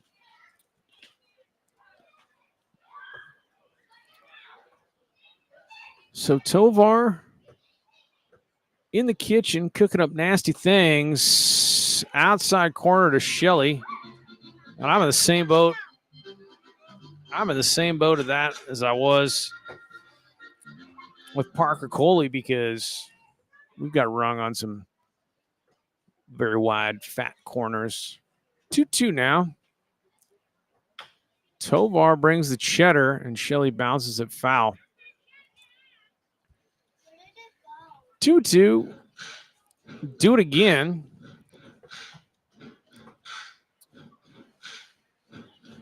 That's the thing about Tovar, is he challenges you.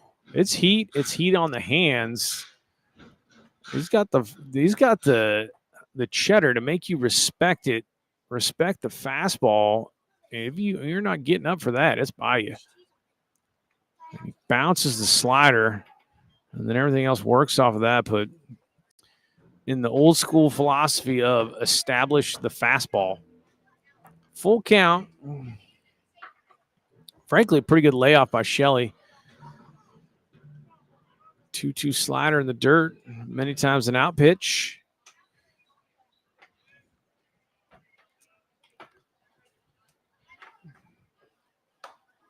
Fastball inside.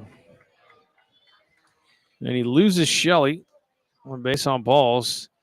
70% of the league probably throwing breaking balls for you. Tovar, he's going to just give you the heat. Give you the heat. The high petrol, but it missed inside. So Shelley's aboard at first. Now batting first baseman number 22, Mason Ruiz. Mason Ruiz, the first baseman. Shelley being at first. Tovar's got good velocity. The Rouge think hit and run here? No. Ruiz out in front, grounds it foul. Down by 2, middle of the game. And Colby Diaz was, they stranded the bases loaded last inning, but Colby Diaz was working some clean innings. Ruru trying to think something up against this River Monsters staff as that fastball misses outside. 1-1.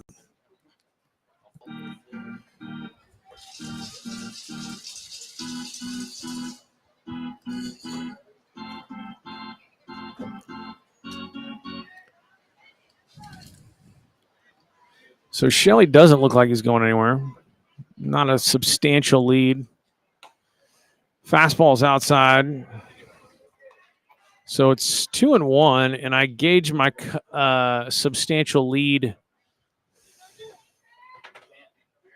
objectively by the curve cut of the grass, the little arch that's cut into the grass there. If you get out there, your feet start getting out there, like Shelley's creeping. He's another foot. He's not going. He's getting a little bit closer to that cut of the grass. That's when that's a base stealer's lead.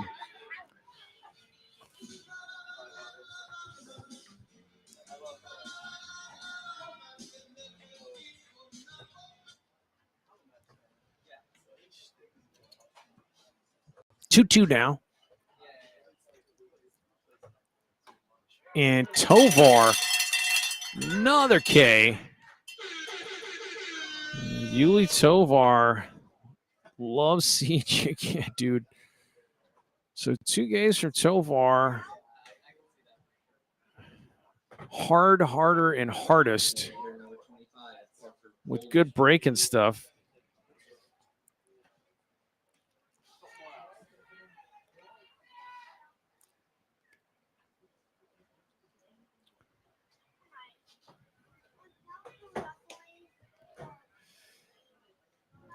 Misses away 1-0 to Coley. Coley got rung last time of the frozen pizza category. Frozen pizza variety.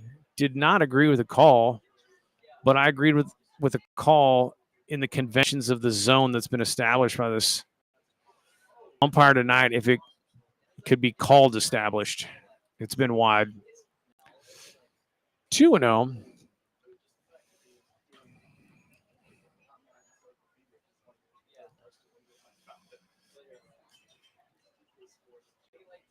So Shelley looks like he's staying put. Rouge don't put a lot of people in motion sometimes.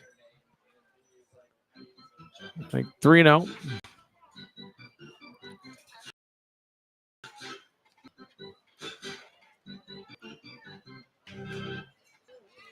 See if Tovar can work back.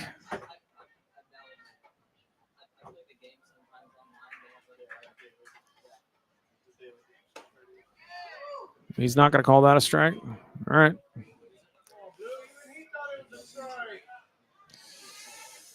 So 4-pitch walk for Tovar. Pitching mechanics, the goal being just repeat the mechanism, change change release, I guess, but control is so mechanical, getting your body to unfold in the exact same sequence so the arm's in the same spot every time. Amazing. See? But see, that was technically the same spot. Coley. It's just that he was right-handed better. So Galvan takes strike one. But that's what I'm saying is being a pitcher, you know, you can live, honestly, you just throw 90 and just have the ability to be outside corner. Double steal. I think you're getting gunned by a mile. Gabriel Rodriguez is like, if you want to make the third out of third base, be my guest and end your rally, which they did. All right. Run into the third out of third, and Galvan's going to get a new count in the seventh. So we go to the bottom of six.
All right, Tristan Perry.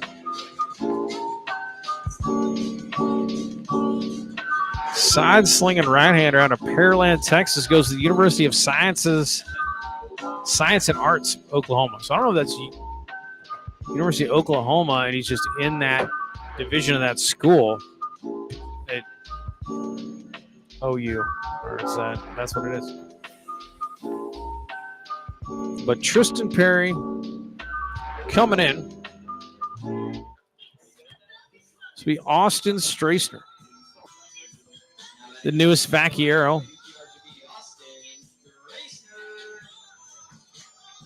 That coaching staff down at UTRJV recruits pretty doggone well.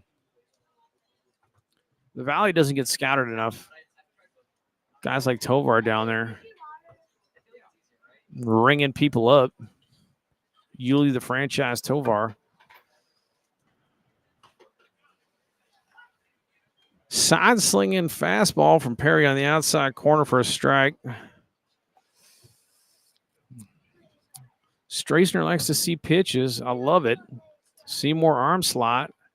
And that one misses. That's the off-speed look from Perry. I don't know if that's a straight change. Took something off there.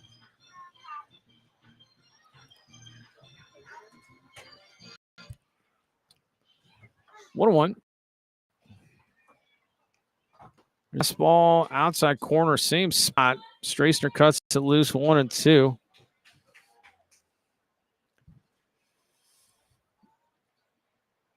So everything's been on the outside corner. Do you look to go the other way, and then that's when they come in on you? But Allen's setting up off the plate, all four pitches, and again, out there. So they start getting you to look. They change your eyesight. Now you're leaning over the plate, and you get froze inside. But is the chess match in the hitter's mind is like, maybe I start looking to shoot one over to left. 1-2. And oh my goodness, Austin Strassner robbed of a hit because he hit it too hard. Fastball. Straisner drills it off of Perry, whose ricochet then goes right to Zion Stevens. So unlucky on the 1-4-3. I guess that's a 1-4-3. One down.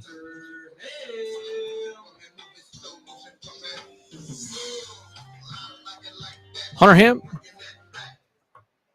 the hammer tonight.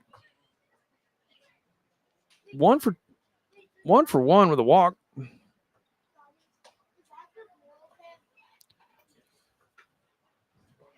See if Tristan Perry. So we had the lefty up. Now he's got righties where anything you run off the plate, you're in risk of hitting the right-handed batter. Gets that one right over the plate for strike one. Sidearmer's got to be able to control that run. That's when you start plunking people. And brings his fingers across the front of that and breaks it off the outside. 0-2.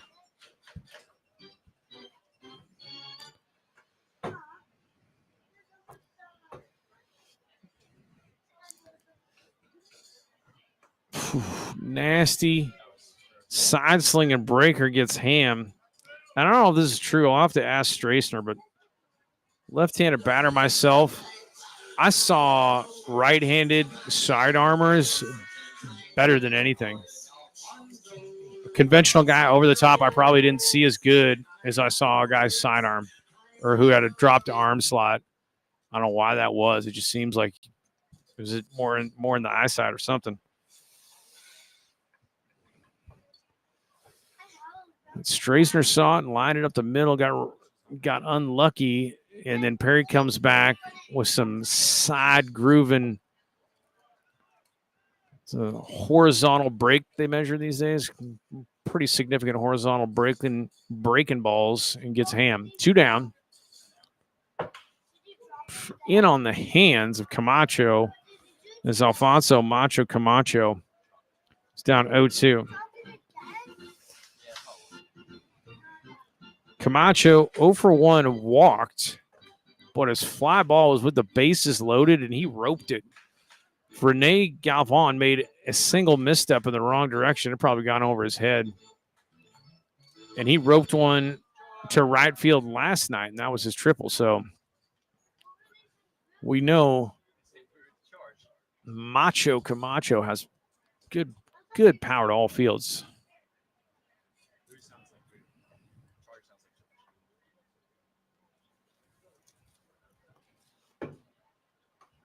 Way outside, 1-2. See if Macho Man can get us started around here.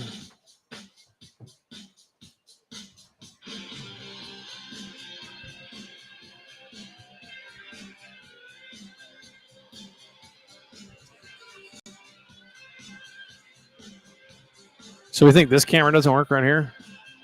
This camera doesn't work? Oh, no, it does. It does. It's just lag. Significant lag. Our transmitters. Yeah. Bounced. So 2-2 to Camacho.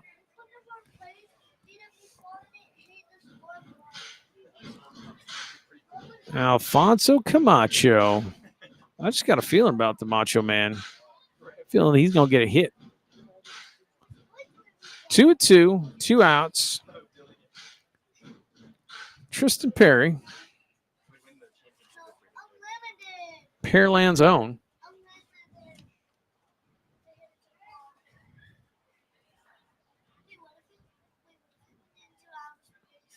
All right. Time called back in. Oh, well, I said he was going to get a hit, and he got hit. So plunked is Camacho, and his on-base percentage just keeps skyrocketing. So now you got Camacho on first, and Caden Munkerud's going to come in and bat in place of Gabriel Rodriguez. Now batting catcher number 23, Caden Munkerud. Caden Munkerud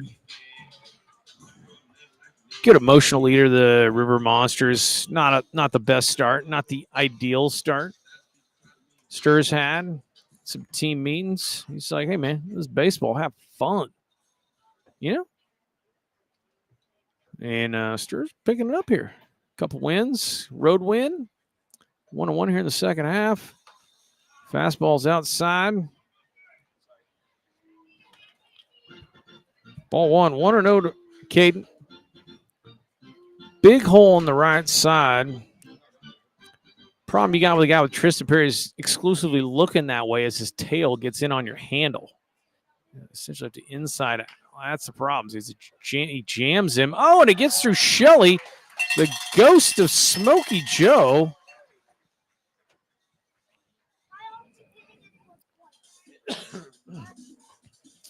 So, I don't know how you rule that.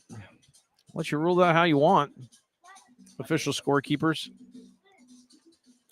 But first,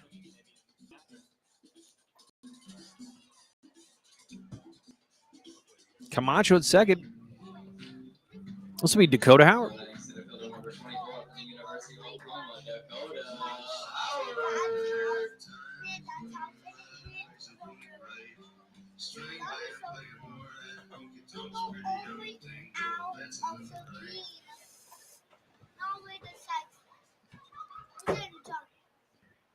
So Tristan Perry out of the stretch, checking Camacho, delivers to Howard, wide, ball 1. Keep searching my brain. Dakota, the motor, Howard? No? Is that roll off the tongue? I don't think so. You got to improve on that. Healthy cut there by Howard with the 1-0 count. 1-1.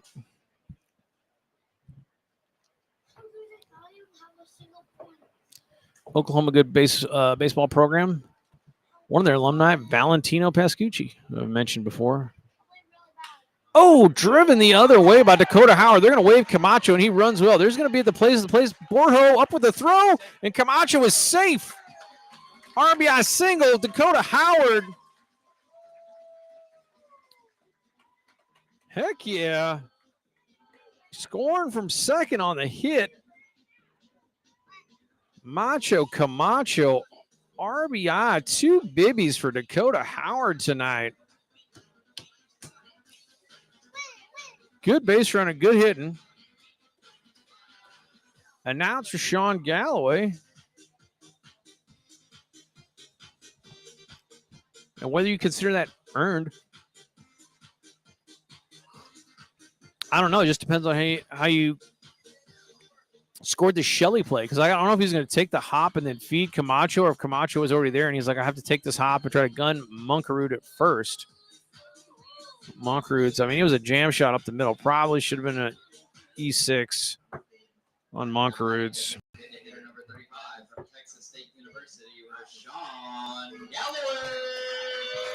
So 2 runners on for the heavy hitting Rashawn, the natural Galloway.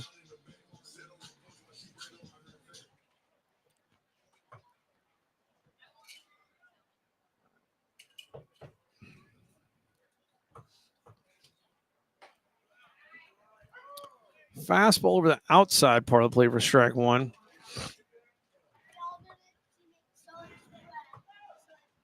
Righties, I would expect to get more of the breaking stuff from Perry as a righty, and dug out by Allen.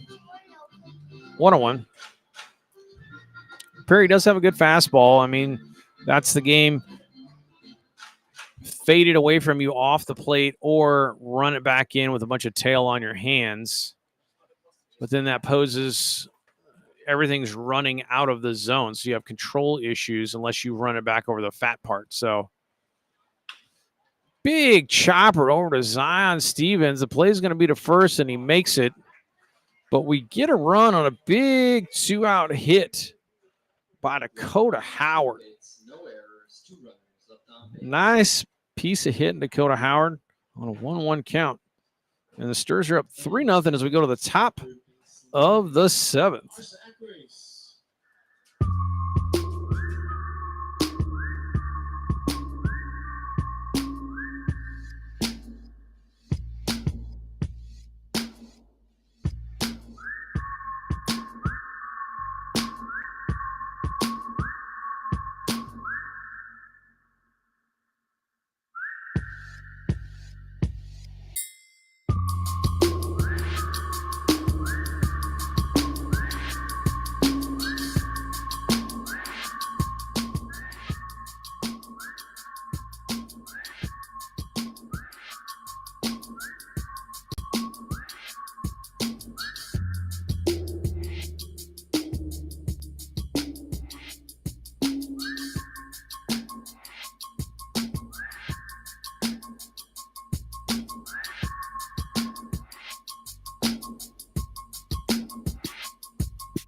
Now pitching for the Stars, number 33, Teddy Judkins, 6'2", 195 from Canyon, Texas, and goes to West Texas A&M, which is in Canyon, Texas.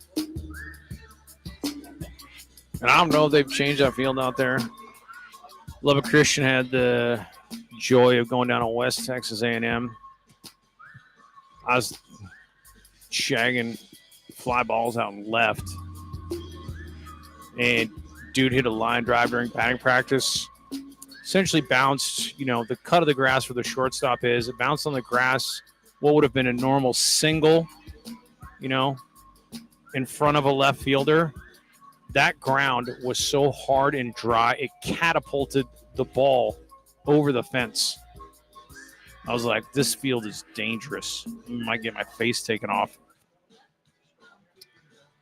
That's old. That's their old field. I only got new facilities, but that was 98 when I was playing ball.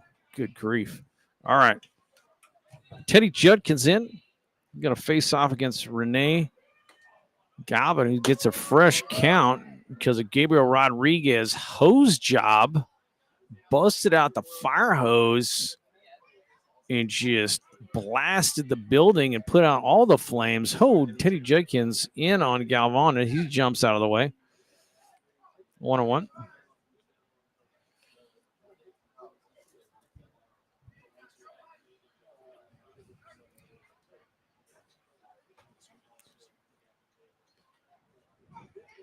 Teddy Judkins, I'm partial to the name Teddy.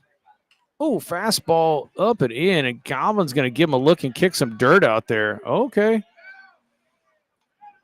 That's when well, I'm not going to say it. I'm going to see what happens because Galvin's talking trash against Judkins. Don't come in on me. We shall see what happens. I know what a couple of the classics like Drysdale and Gibson would have done.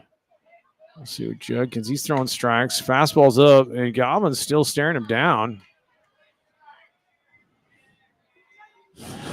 So, major pain here. Attitudinal adjustment, perhaps.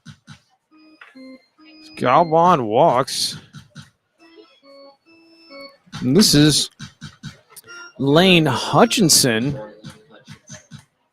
I'm becoming a connoisseur of his third base play, frankly. Not rooting for all these guys long-term in life, but stir till I die. But Hutchinson's looked very steady. Fouls out the first one from Judkins. 0-1.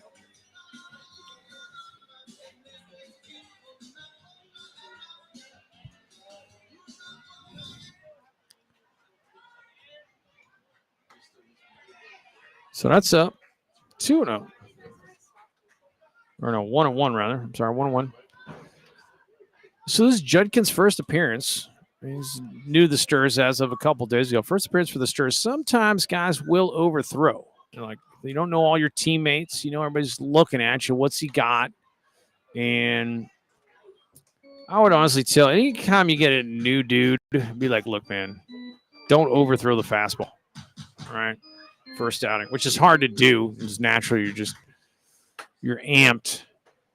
But 2-1 is the pick move.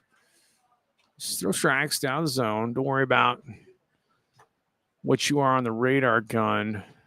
Come in throwing strikes. Sometimes does happen. So Galvin at first. Lane Hutchinson.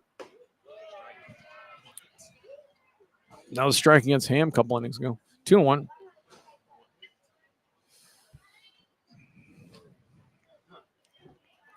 Three and 1, I guess.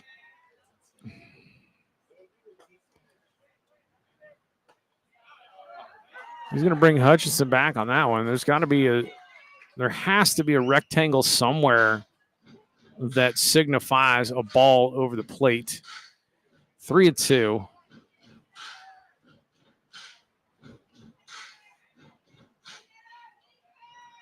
Like it's an invisible rectangle, but balls have to be passing through it somewhere. And that shot in the gap by Hutchinson. So he goes the other way. There's going to be a play at third. No. So first to third goes Galvan on the Hutchinson single.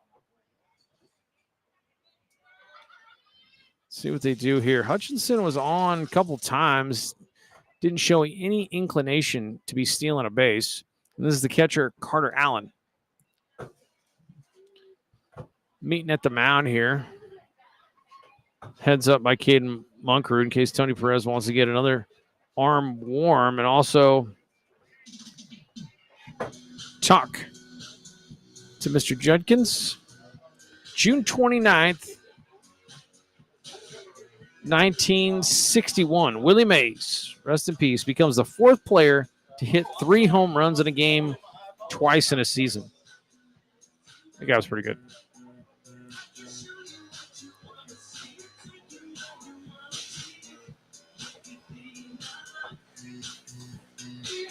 All right, meeting over.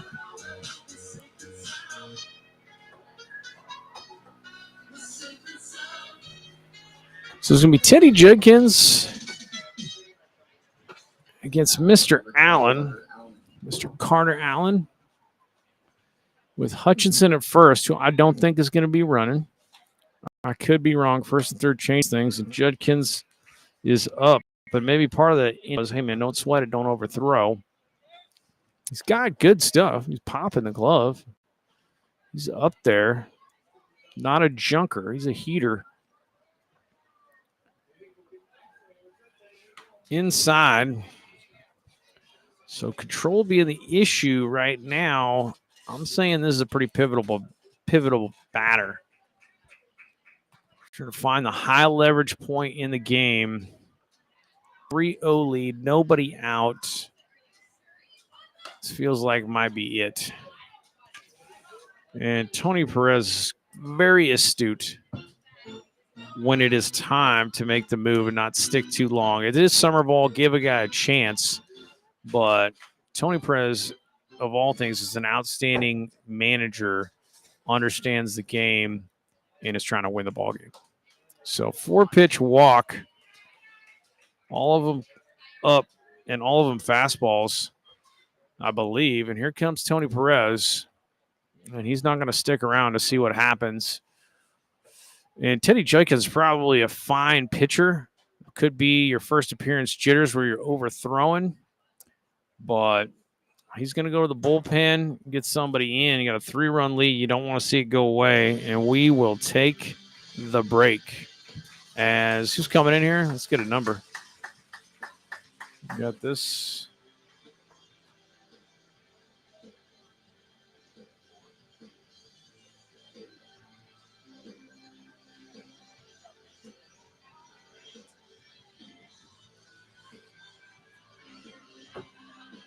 All right. It's going to be Jackson, right? Yep. Jackson Munkerud going to be throwing a cake. Yep. I think Jackson's getting warm. Take a break.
Jackson Monkerud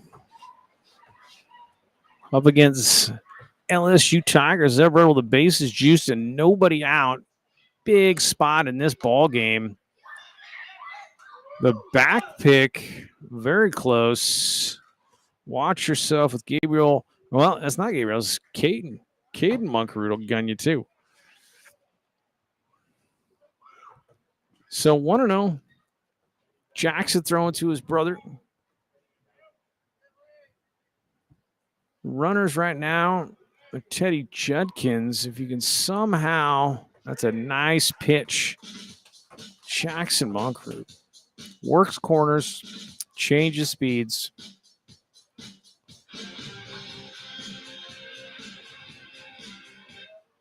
Jackson can get you looking for something and then just come with the cheddar and catch you. Come on, Blue. It's a good pitch right there. You can hear the reaction from the press box. The zone. That's a good executed pitch on the outside corner. Breaking ball, backdoor breaker. Doesn't get the call. 2-1. And he gets, that's going to be infield fly, I'm pretty sure. They finally call it. So 1 down.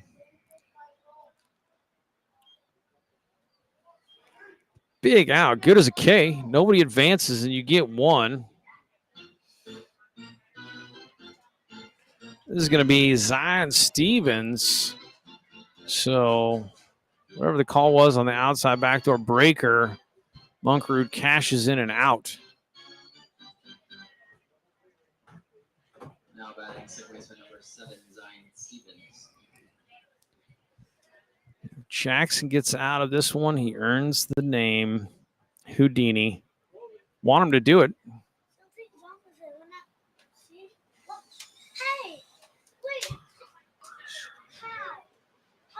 Nice breaking ball for a strike. Gets that call.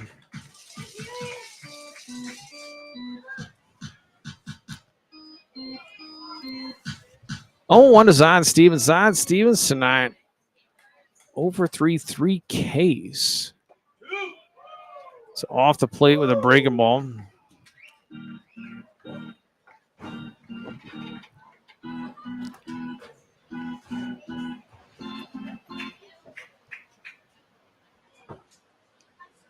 One, 1 down. Ground ball. Force at the plate if you're Hunter Ham at third. De Hoyos is not in on the cut, so if he gets a ground ball, he's going to have to try to turn like a 3-6-1 or 3-6-3 something, or just take the out of the bag, unless it's blistered. 1-2 now to Zion Stevens. Monkerud working ahead, mixing and matching.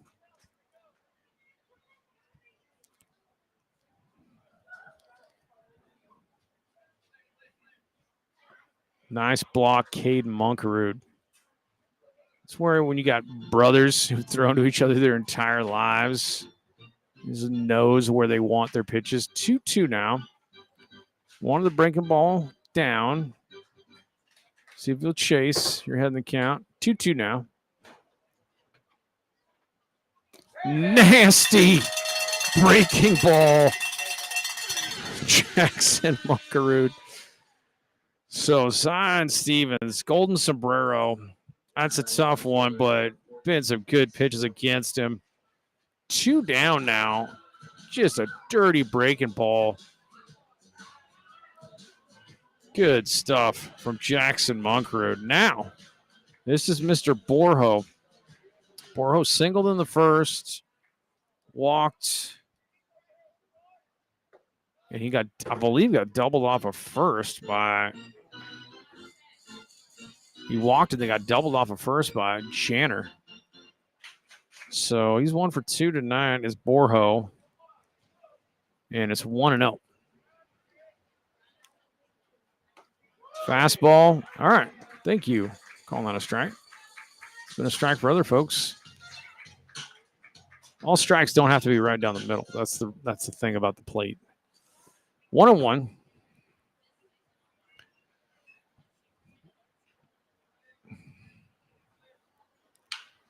Grounded over. Stracer's going to take it and feed McClellan. Jackson Houdini. Jackson Houdini Munkerud works out of a bases loaded jam with no runs. Stick around, folks. Stirs are cooking.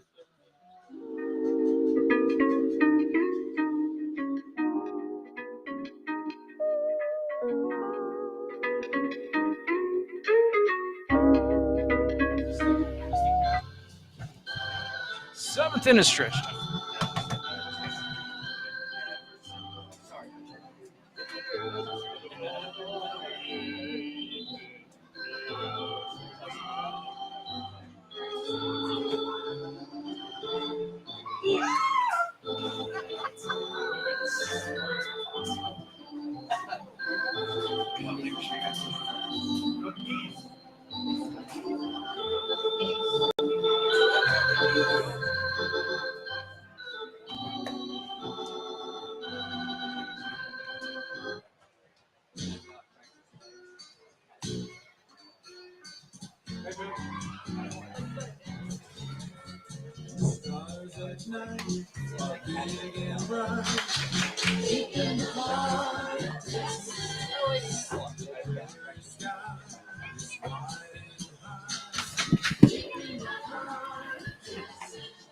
All right. I got some more June 29 for you. This fun. June 29th, 1979. The Houston Astros witness the hatching of the famous San Diego chicken before a 4-1 victory by the Astros. Ted Giannoulis breaks out of a 5-foot egg to thunderous cheers. San Diego chicken, legendary mascot. I don't know if San Diego's still doing that, which is a shame if they're not. June 29, 1983, Mark the Bird Fidrich announces his retirement. The Bird Fidrich, one of the bright flashes in the pan, and it was injuries that got him. But you got to wonder what the Bird could have been. And you want to talk about working quick. The Bird Fidrich get a baseball game done in about 2 hours and 15 minutes. No pitch clock. It was amazing. Now batting. Right fielder number 1 from UTRGD, Evan Jenner. Top of 7 or bottom of 7 round is going to be Evan Thor Jenner facing off against Perry, right? 26.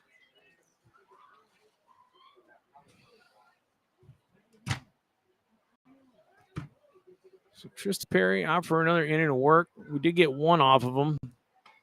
And outside corner. Just remember you're calling that corner. I mean, just remember you're calling that corner. That's all I'm saying.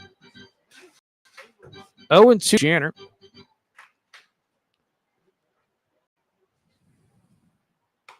Fastball is up.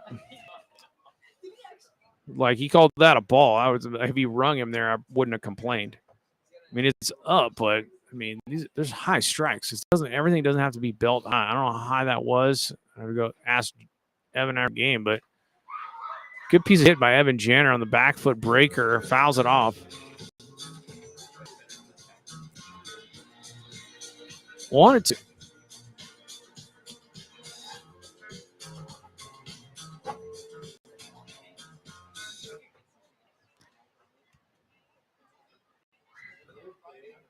Mark the Bird Fidrich retired on this day. It's wild. So 41 years ago he did that? Retired. Skied out to Borjo and left. He's on the run and makes the catch. So fly out to left field for the first out. One down. Yeah. Good stuff on the Bird. The San Diego chicken. That's a fun visit down memory lane.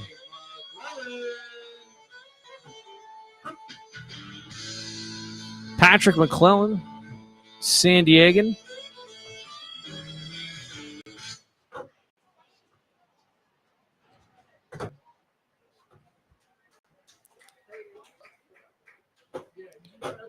See McClellan get on here. Get one more. Keep tacking on.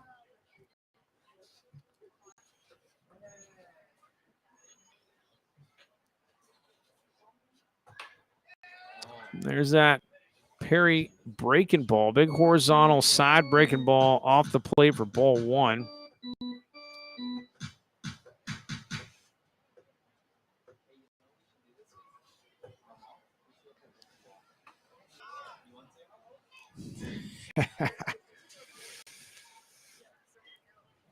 Two 0.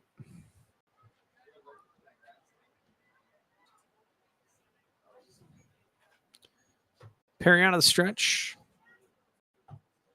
Prefer him out of the windup. Slings it in there inside corner. 2-1. That's the fastball.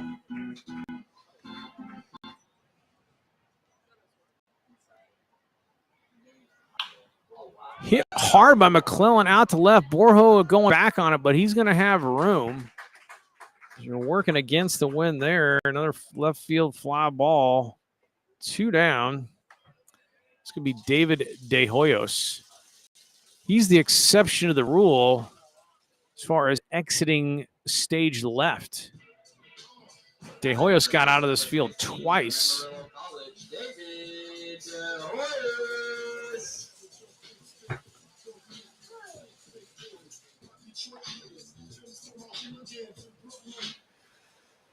So Tristan Perry induces 2 decently hit fly balls out to left, and then he goes breaking ball to De Hoyos, strike 1.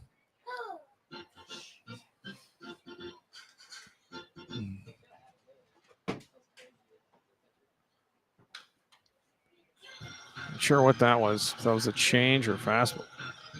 De Hoyos fouls it off.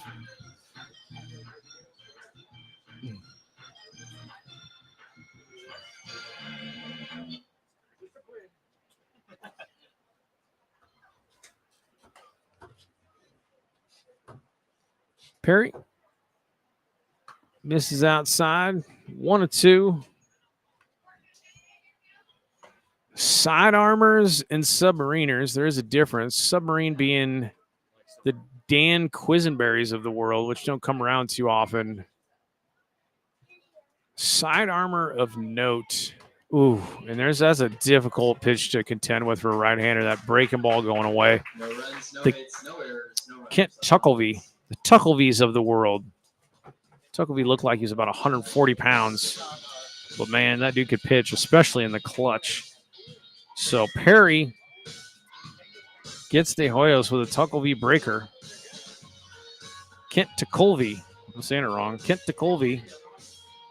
1-2-3 in for the Rougarou, and they come up now top of the 8th. Coming right at you.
All right. Coming on, number 43.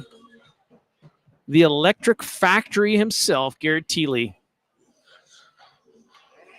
That's his nickname. His closeout the other night, spike in his glove, ending our 8-game losing streak. Stirs were pumped, but it's right out of the soul of Garrett Thiele. Thiele's something else. Let me tell you. It's a sophomore out of New Mexico Junior College. But Thiele's from New Braunfels.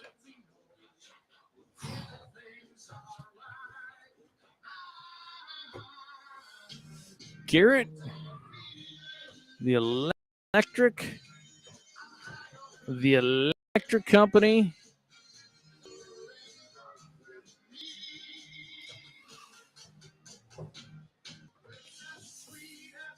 Whew, here it is, Thiele.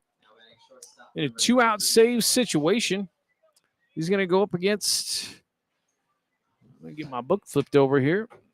It's going to be Josh Shelley going against the Electric Factory. So I'm going to call him the Electric Factory. It's better than company. It just makes electricity. 0-1. Good breaking ball. Better piece of hitting by Shelley. He sits on it. Drives a single out into left.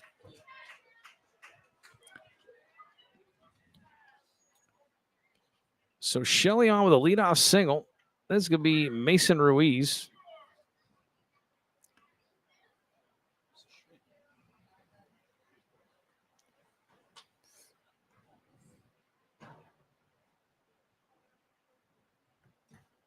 So Thiele looking at Strassner, making sure they got it figured out on a comebacker. First baseman Mason Ruiz. Ruiz tonight 0 for 3.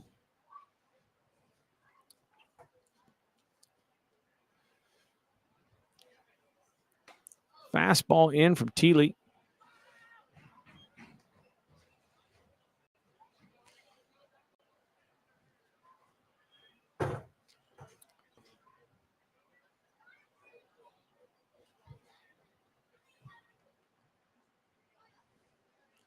Want to know, keeping an eye on Shelley. Shelley could run. I don't think you do that with 6 outs if you're the Rougarou. It's too valuable. Fastball is up 2-0. You already had Cade Munkerud hose, or Gabriel Rodriguez hose people. I think Munkerud got somebody caught stealing. Well, can't remember when they made that change. But you don't want to run into an out when you're down by 3 and you only got 6 outs. So skied by Ruiz, called for by Hunter Ham, and he's going to make the catch. 1 down. Foul out. One of the most painful things to watch yourself in baseball. You stand in the box as a helpless man awaiting your fate from the judge. Nothing good can happen, only bad. Now batting designated hitter number 25, Parker Coley. DH tonight, Parker Coley gave one a ride in the second. But he's 0 for 2 with a walk.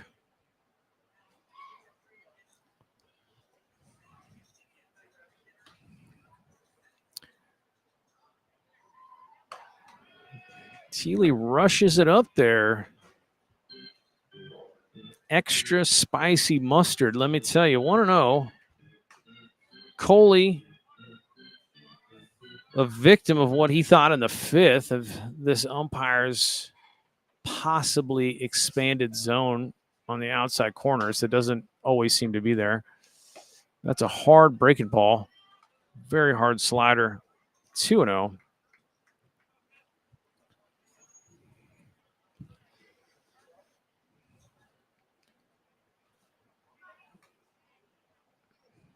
Thiele has an excellent move, too. That's the thing. You might not be going, but he can whip around. Ooh, breaking ball gets Coley on the noggin. Or no, it hit his bat.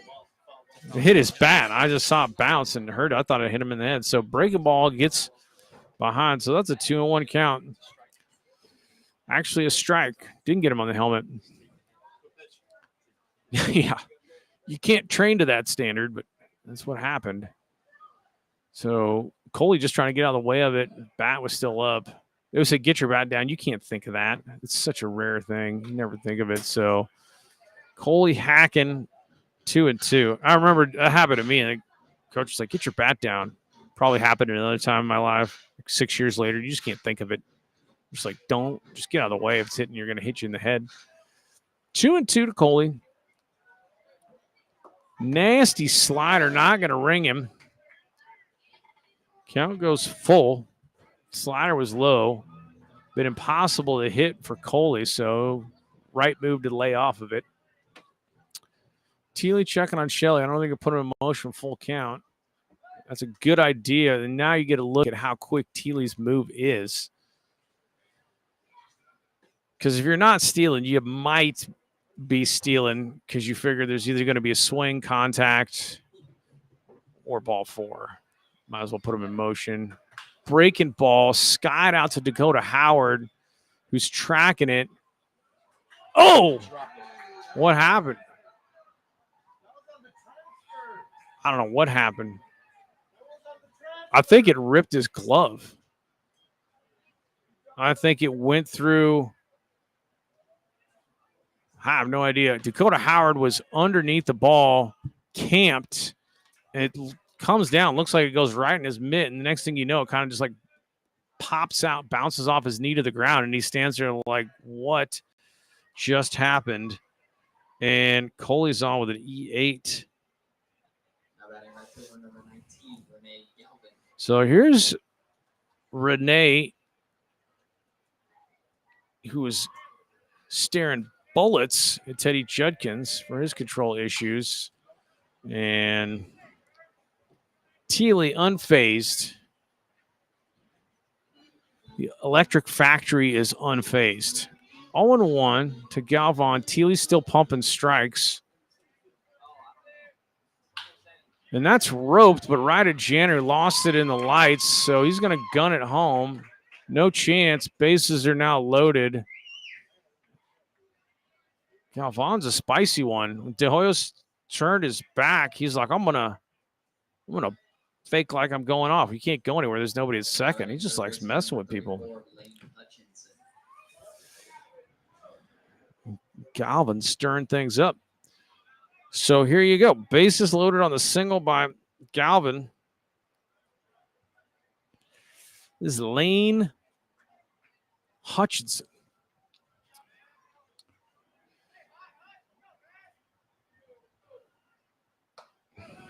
Slider is up. 1-0. Thiele likes to work under pressure, no problem. That's how he did it. We pulled it out the other night and end the skid.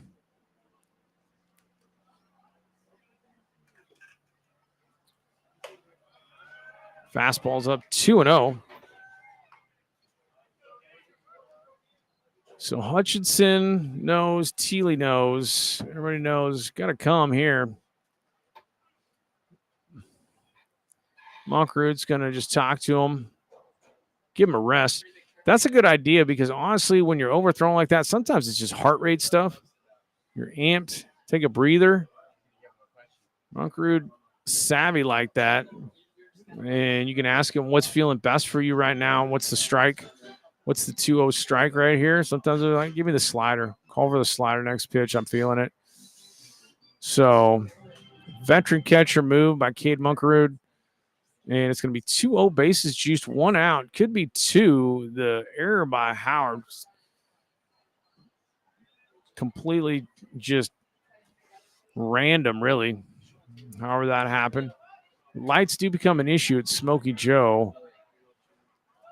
I don't think that was it. Fastball is up. If you're missing with the fastball, honestly, I'd say throw a slider. Just to change. Let's change the arm slot. 3-0 now. Hutchinson. It's an 8-hole batter, but there's a fastball for a strike. 3-1. Certainly wasn't the 8-hole at Angelo State. He's got a single tonight, a walk. I guess another walk. I don't know. Back full. Back full is Thiele. Get it down in the zone. Just throw strikes. 3-2.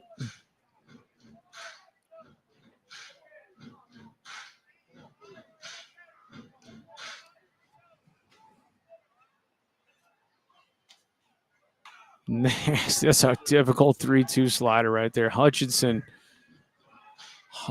fouling that pitch off 3-2. Wow. That was a very good Thiele slider. We'll do it again. Hutchinson wants time. Think about the sequence of events and what he's seen. Sometimes Caden Munkerud took a good time for Thiele. Hutchinson taking time for himself.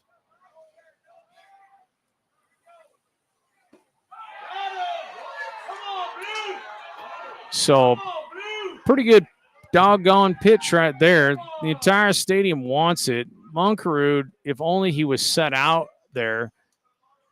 If he was set up on the outside corner, that gets rung instantly. That missed barely, if it missed at all. But the crazy thing is, even catchers have been reaching for stuff across the plate that's farther off than that getting a call. Obviously, I'm biased because I wanted that call, but come on. You can tighten it up now. Killing me. So Hutchinson draws a walk. That's a strike. This is the catcher, Carter Allen.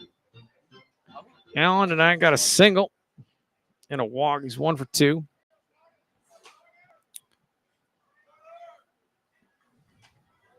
Slider from Thiele. Allen doesn't chase. 1-1.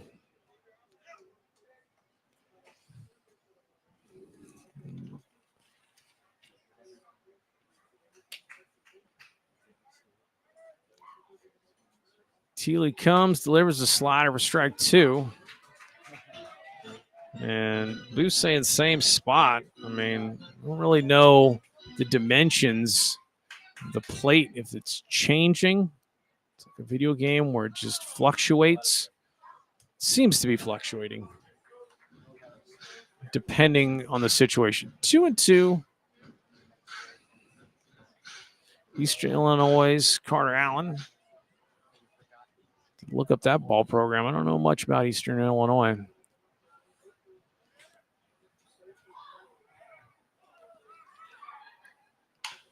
And there's a bouncing ball. Could be 2 onto the bag, and they get it. Taylor made. Thiele works out of it. 1 run unearned on the E8. And then you get the tailor-made ground ball from Carter Allen. 6-3. That was big. Super big spot right there to keep the lead at 2 runs instead of more. And we go to Holiday Road. Here it is. Gotta love it. Now just get loose up here.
number 38, Tyson Willis.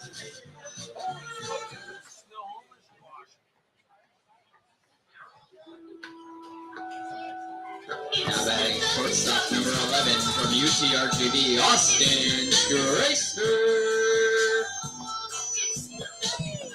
All right, this is Tyson Willis coming in for the Rougarou. I believe we've seen Tyson before. He is a huge man from Snohomish, Washington. I know exactly where that is.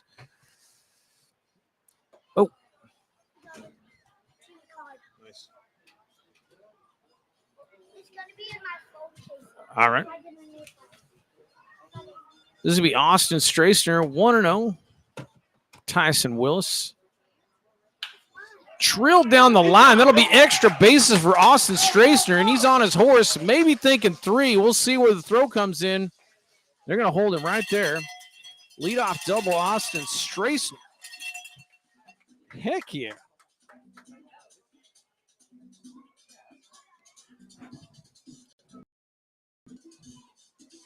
Tyson Willis is listed at 6'6", 225. University of Charleston. Goodness. That's a big Snohomish man. What's Snohomish? King County or Pierce County? I don't know. Maybe neither. I can't remember. Washington's weird. Texas got little square counties. Washington's got like 12 counties. They're all huge and strangely shaped. Here's the hammer. Hunter Ham got Strassner on second. He's going to steal third, and that plunks the hammer. So first 2 dudes on, hit by pitch. Hunter Ham just turned his cheek into it. It's how you're taught to do it. Don't jump out of the way. You're a base runner. Free bases. Leadoff double, HBP, hit by pitch a la Don Baylor, a la Blinn College. If you didn't know Don Baylor, I think he still holds the record for most hit by pitches in Major League Baseball. Went to Blinn College. Blinn College won the JUCO National Championship this year. Go up there and check it out and get yourself some Bluebell ice cream while you're at it.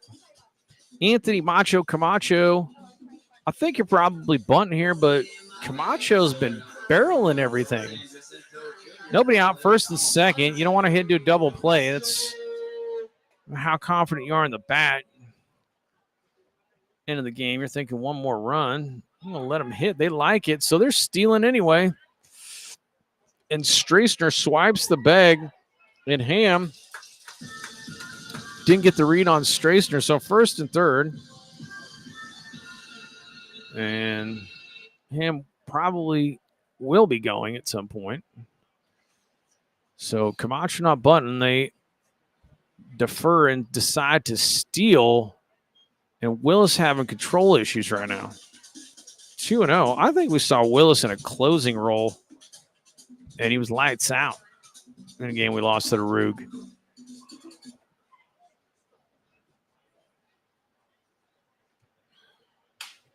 And again, Camacho driving the ball the other way as Ham was running. Fouled off 2-1, which you don't see much anymore, and I don't think it's not illegal, but in this situation, as much as first and third happens in the TCL, you don't ever see the step move to third. And what that is, a right-handed, the lefties can pick the first in their natural pitching motion. They kick up their leg and then they step over to first. And if you got a real deceptive move and you don't go past the 45-degree angle, it's not a balk, and you can pick the first. Righties don't have that. They have that spin move. But to third, they essentially have the stride move. And in a first-third situation, if you suspect the runner is going, as a pitcher, one of your options is to step move to third. But the rules is such you don't have to throw it. That's considered a step off. So you step to third to see if the runner goes, and then you turn around and try to run down him. Understand the TCL has an aversion to the rundown game in first and thirds. So doesn't get defended perfectly that much, but that's one idea. I don't think it's going to happen. I haven't seen it this season. So Ham's trying to get in the rundown and steal, and they throw is off, and that's why first and third. So good throw. Good throw by Carter Allen as Ham gives himself up into the rundown Allen guns it. Strassner goes for the steal the home.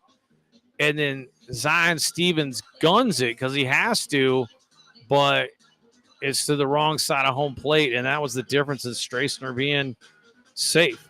So the Sturs steal a run right there, just on base running.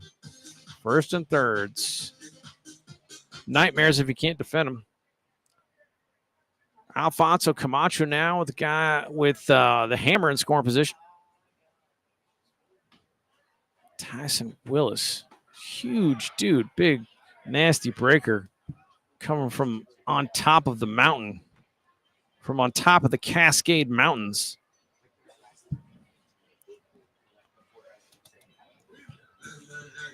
The highest snow-fallen caps of the Cascades. You got Tyson Willis. You get from Snohomish, Washington to the University of Charleston, which I'm assuming is South Carolina. That's as diagonal as you get unless you went to Miami.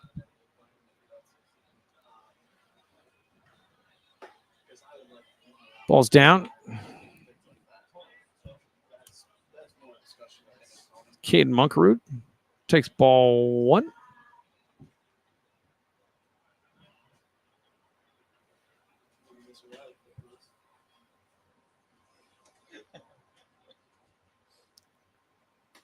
Well, ball gets away. Ham's going to move up.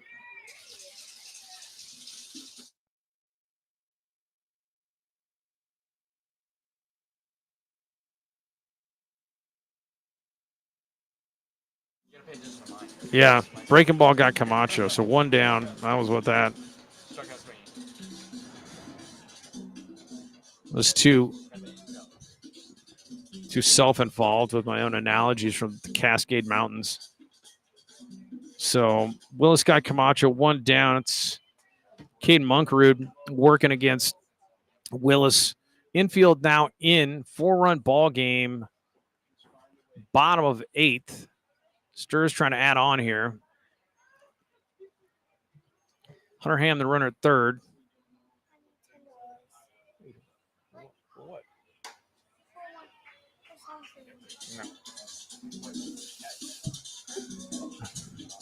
3-0 now.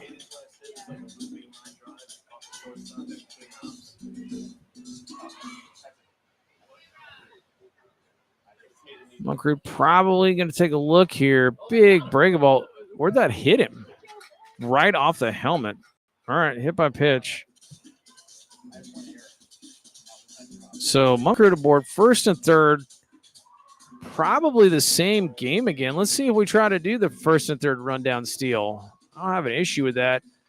Jameson's going out, and if they don't change pitchers, that might be part of it, talking about how they want to defend first and third as you're expecting it again. So he's talking to Willis. It's control issues, but then he's turning to Stevenson. He's talking about it. I think you're game planning the defense, first, third. That's smart. So, I mean, I wasn't that good of a student. You can see the writing on the wall in some of this baseball stuff. So expect Munkerud to go at some point. A to steal a run, B to take away the force.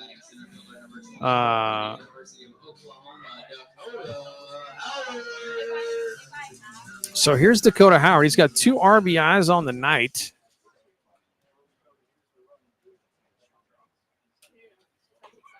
And in there for a strike is a Willis breaker, if I'm not mistaken. 0-1. Howard, big RBI singles last time up. See if he can stay hot. It's off the plate. And it was called as such. Ball 1-1.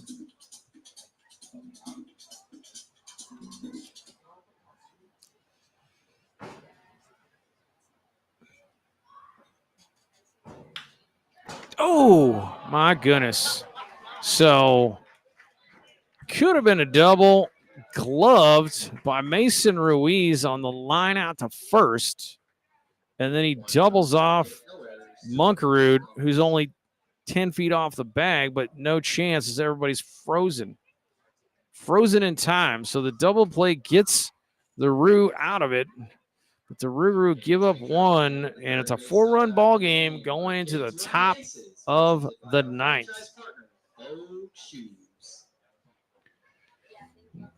Let's see. Right here.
All right, folks. This is it. The pinnacle moment. Top of 9. Holding on to a 3-run lead with Garrett Thiele going against the top of the lineup, Zeb Ruddle.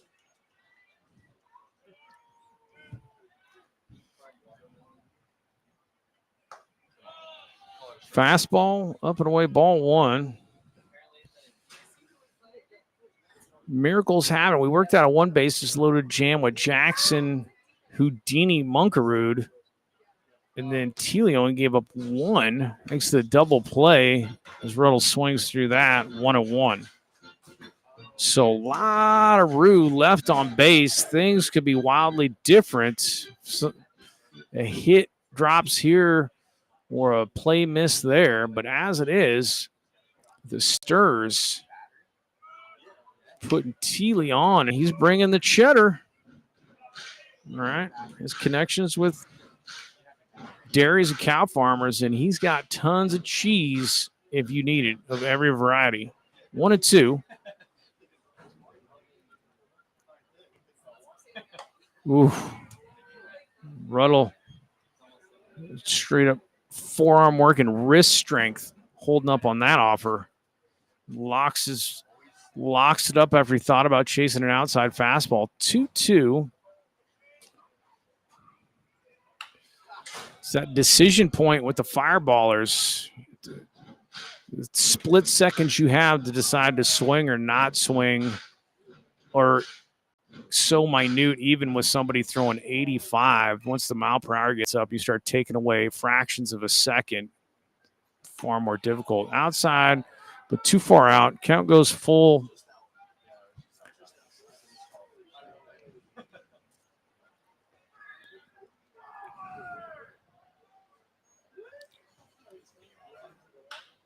Scott out to left. Making a play on it is going to be Camacho, and they get Ruddle.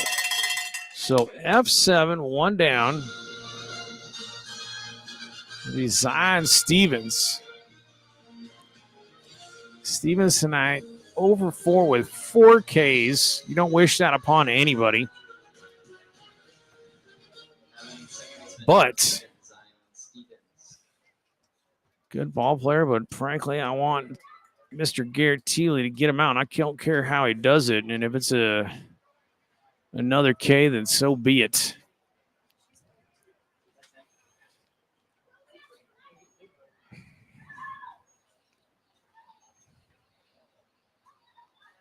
Breaking ball is in. Nasty stuff from Thiele.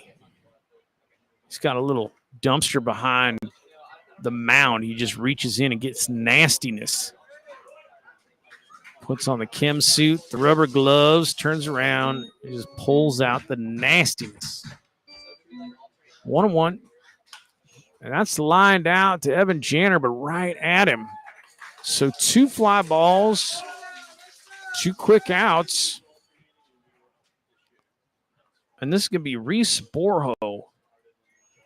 Borho tonight. 1 hit.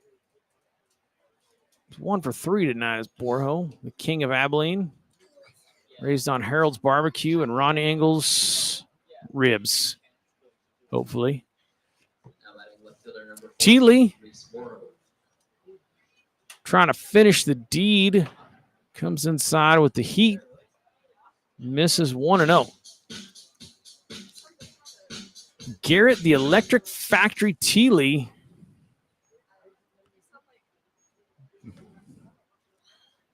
Bringing the high petrol and nasty cheese.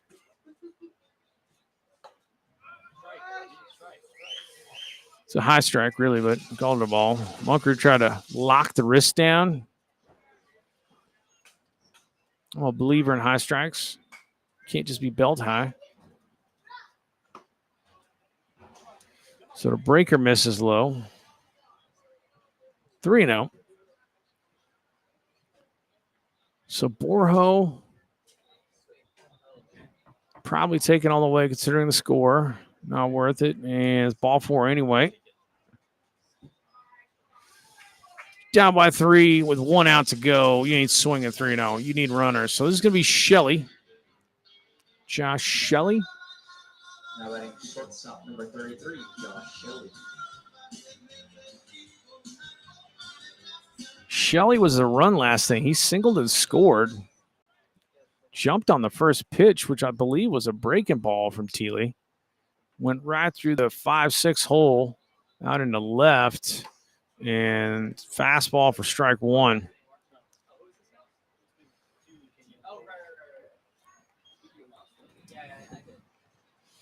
So Borho not going anywhere. Ball's in the dirt. 1-1.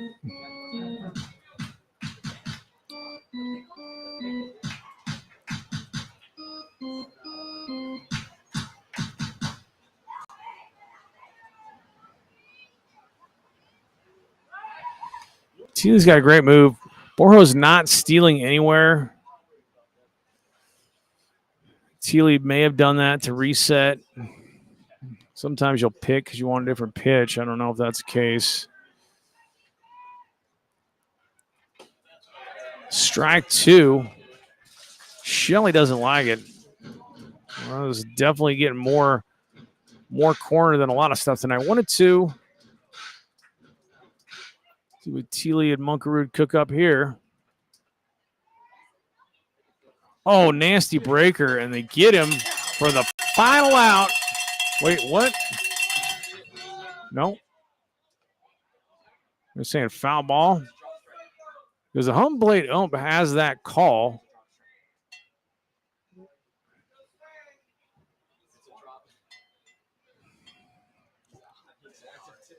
So they're conferring, see what they're going to do. Thiele is talking it over with Shelley. And we're getting ready to celebrate. And I don't think that's the ball game. All right. It's a nasty break ball, so I think it was a foul ball. That's 1-2. Foul tip, 1-2. Do it again. Shelly's saying he got it. That's fair. If you got it, you got it. You know you got it. You can hear it. It's usually, you ain't seeing it, you're hearing it. Teely, Monkrud, everybody seems to be okay with it. So we'll do it again. 1-2. 2 outs. Teely working against Shelly. And he blasts it out to right. On his horse is Janner, and he's going to have to feed that in. That's a good piece of opposite field hitting by Shelly. Crush that ball. So 2-out double. Janner does an excellent job tracking it down and getting it in quickly to keep no runs from scoring. So Shelly, some kind of antidote for Teely's nastiness with a single last inning and a double there. This is going to be Mason Ruiz, the first baseman. Second and third, only guy that matters is Ruiz. He is the tying run.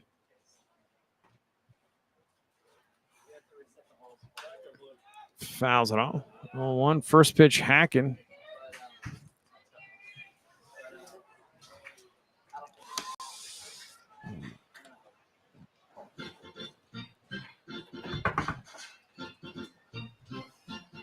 Teely ahead right now. 0-1 to Mason Ruiz. Runners at second and third.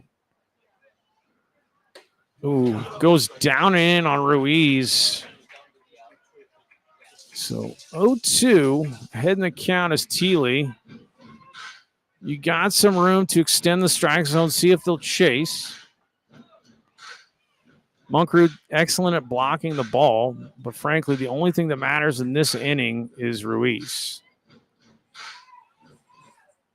You could make it a 4-3 ball game right now. It'd still be, and he crushes that out to right. Going back is Janner at the wall, and oh my word, Ruiz in a 2-strike count gets Teely.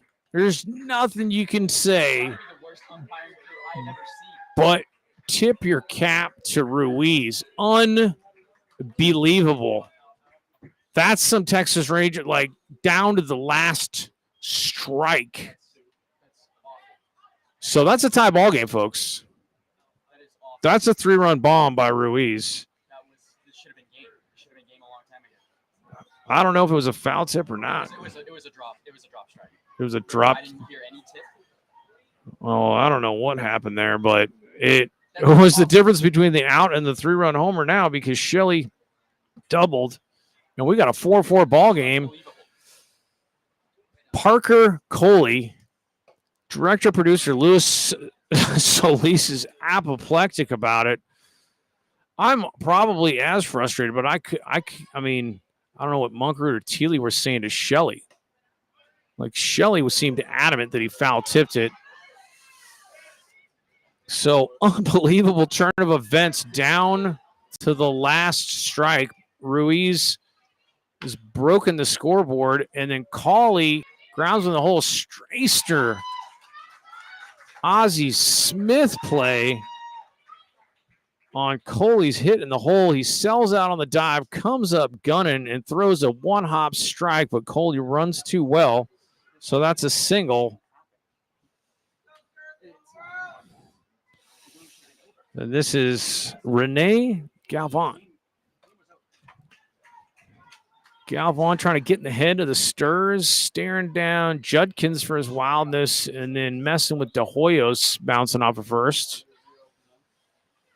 And the Rouge are trying to break hearts right now as Coley runs like the wind. He takes off on the first pitch in a tie ball game.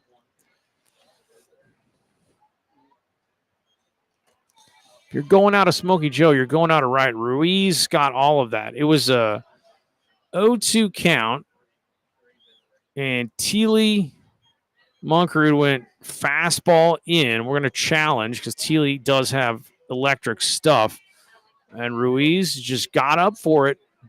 He's looking fastball and got a swing on it. So, holy smokes. If we get out of this, then does that set us up for bottom of the ninth? Heroics on our side. Hopefully so. We need to get. Is this ain't Coley? This is number 19. What are we talking about here? This is a pinch hitter. No, this is Galvan. What am I talking about?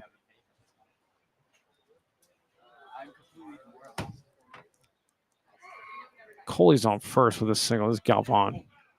Messing up. So, 1-0. Coley maybe running again. Galvan against Thiele. If we can get Galvan, then folks. It's a pick move. Good idea. That's not the good move either. Like the idea of Thiele. Let Coley sit a little bit over there. Lactic acid build up in the legs a bit, and then put the good Thiele move on him. Nasty breaking ball, but foul ball.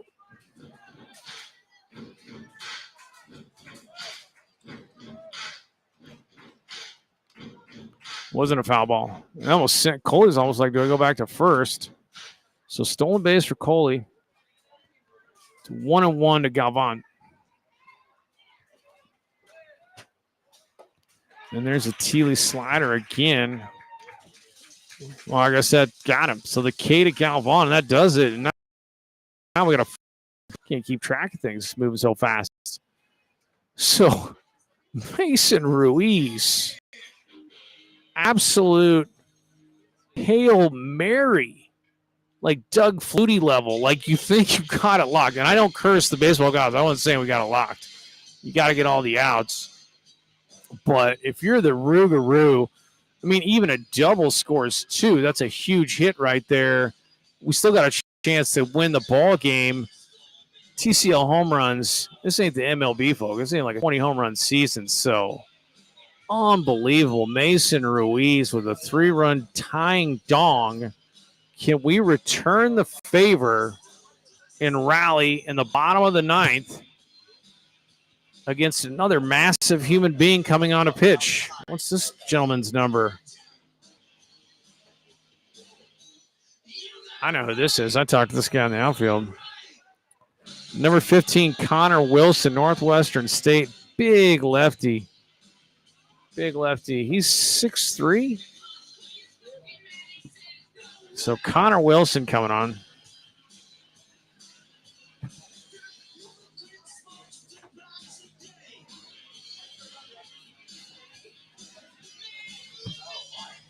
So Willis and Wilson, the twin towers for the Rougarou, a righty and a lefty. Connor Wilson did us dirty last time he pitched. I thought he had good stuff. He's out of Sulphur, Louisiana. But hoping to see if the second time around you see him, you get an idea for the arm slot. Features a big fastball, hard breaker.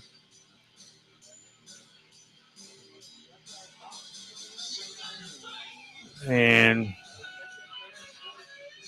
Thiele's got great stuff, and Mason Ruiz got to him. Maybe we get to Connor Wilson.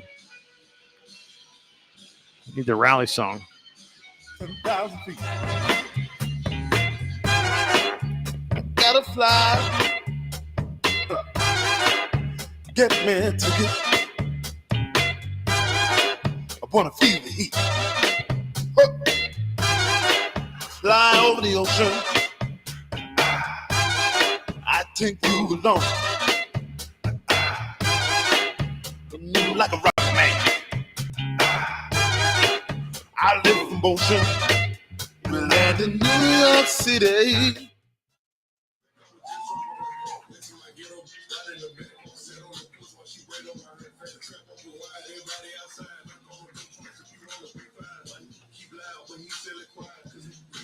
Rashawn Galloway.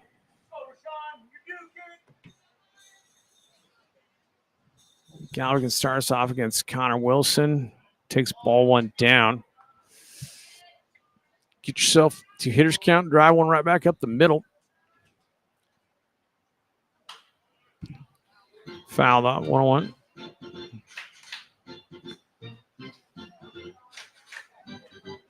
What a game.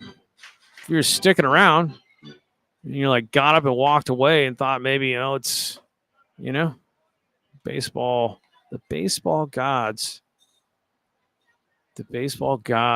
every time. That's what makes sense that the Greeks had all those gods. Base hit, Rashawn Galloway, huge spot.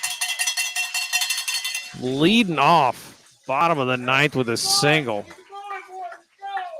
Do you pinch run here? You do. And here comes the speedy. I think that is going to be Mr. Juan Rivera for Rashawn Galloway. Rivera can run well. So big hit right there.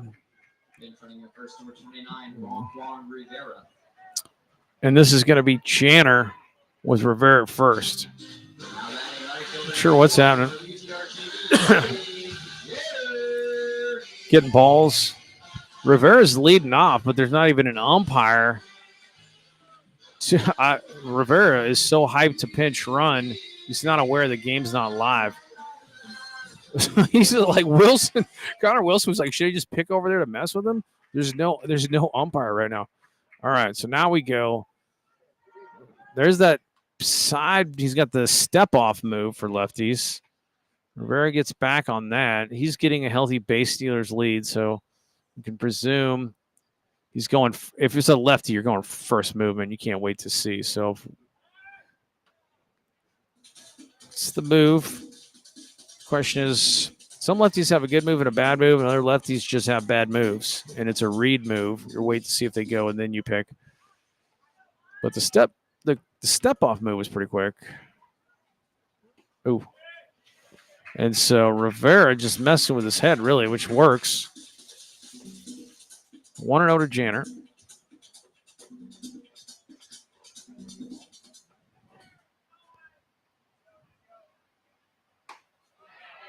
So honestly, Rivera doing a jab move back to first so he doesn't get picked. Low and outside to Janner. They call that a strike.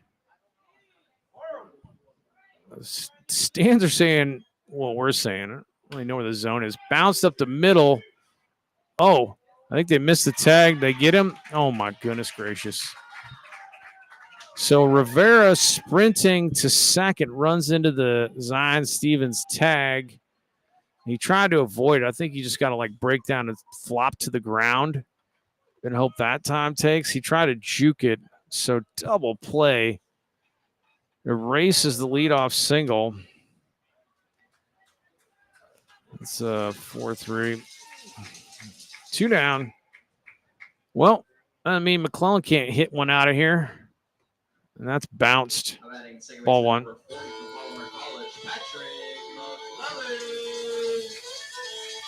So Ruiz, the improbable of improbables. I'm not saying he can't hit a dong. Oof. Not saying anything. I'm just saying, even for a dong hitter, two outs, 2 strikes, bottom of the 9th, down by 3. And you go Yahtzee at Smokey Joe. Unbelievable. Seen it all in this ballpark. Let me tell you, it's 1-2 to McClellan. I got to get my head past it. It's out. 2-2. Whoa. Hits the ball. Full count to Mr. McClellan.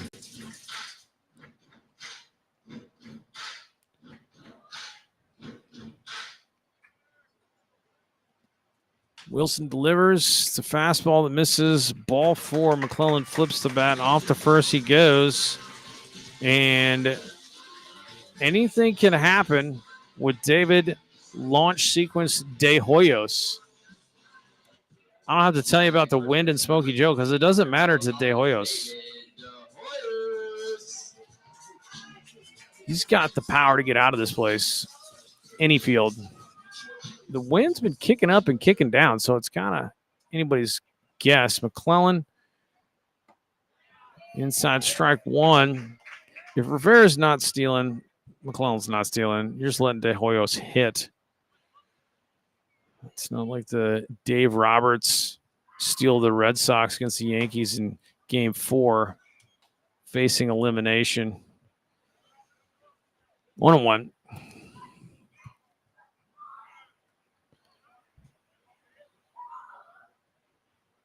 Outside. 2-1. Fatigue an issue. The TCL season's insane. There is no free time in there. All-Star Weekend coming up. Fastball's up. 3-1 now to De Hoyos.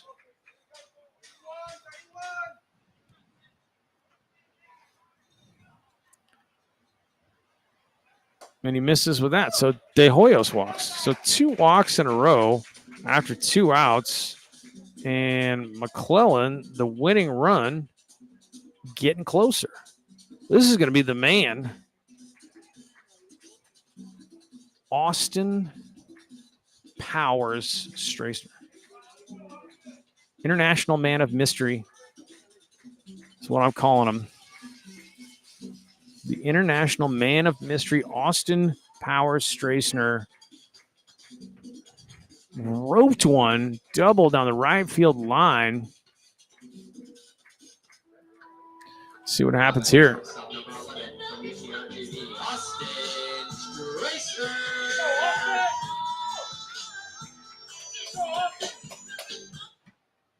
So Straisner's run huge because he doubled and scored.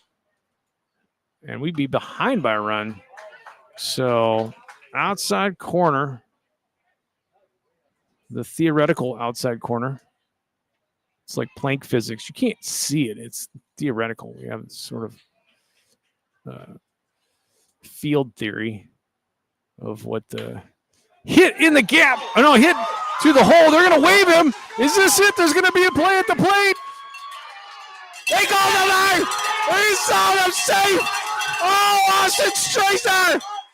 That's the closest play as he gets. McClellan with a good slide. Carter Allen can't believe it. It could have gone anybody's way. It was a dirt-kicking explosion slide. The throw, not a bad throw. Tag play. Carter Allen reaches back to get him. And, oh, my goodness gracious. Oh, my goodness gracious. Austin Straisner does it again. That's your player of the game right there. Austin Straisner, game-winning RBI single. And on the base running is McClellan off to the races. They wave him. Good call or bad call? Good call or bad call? It was a close call.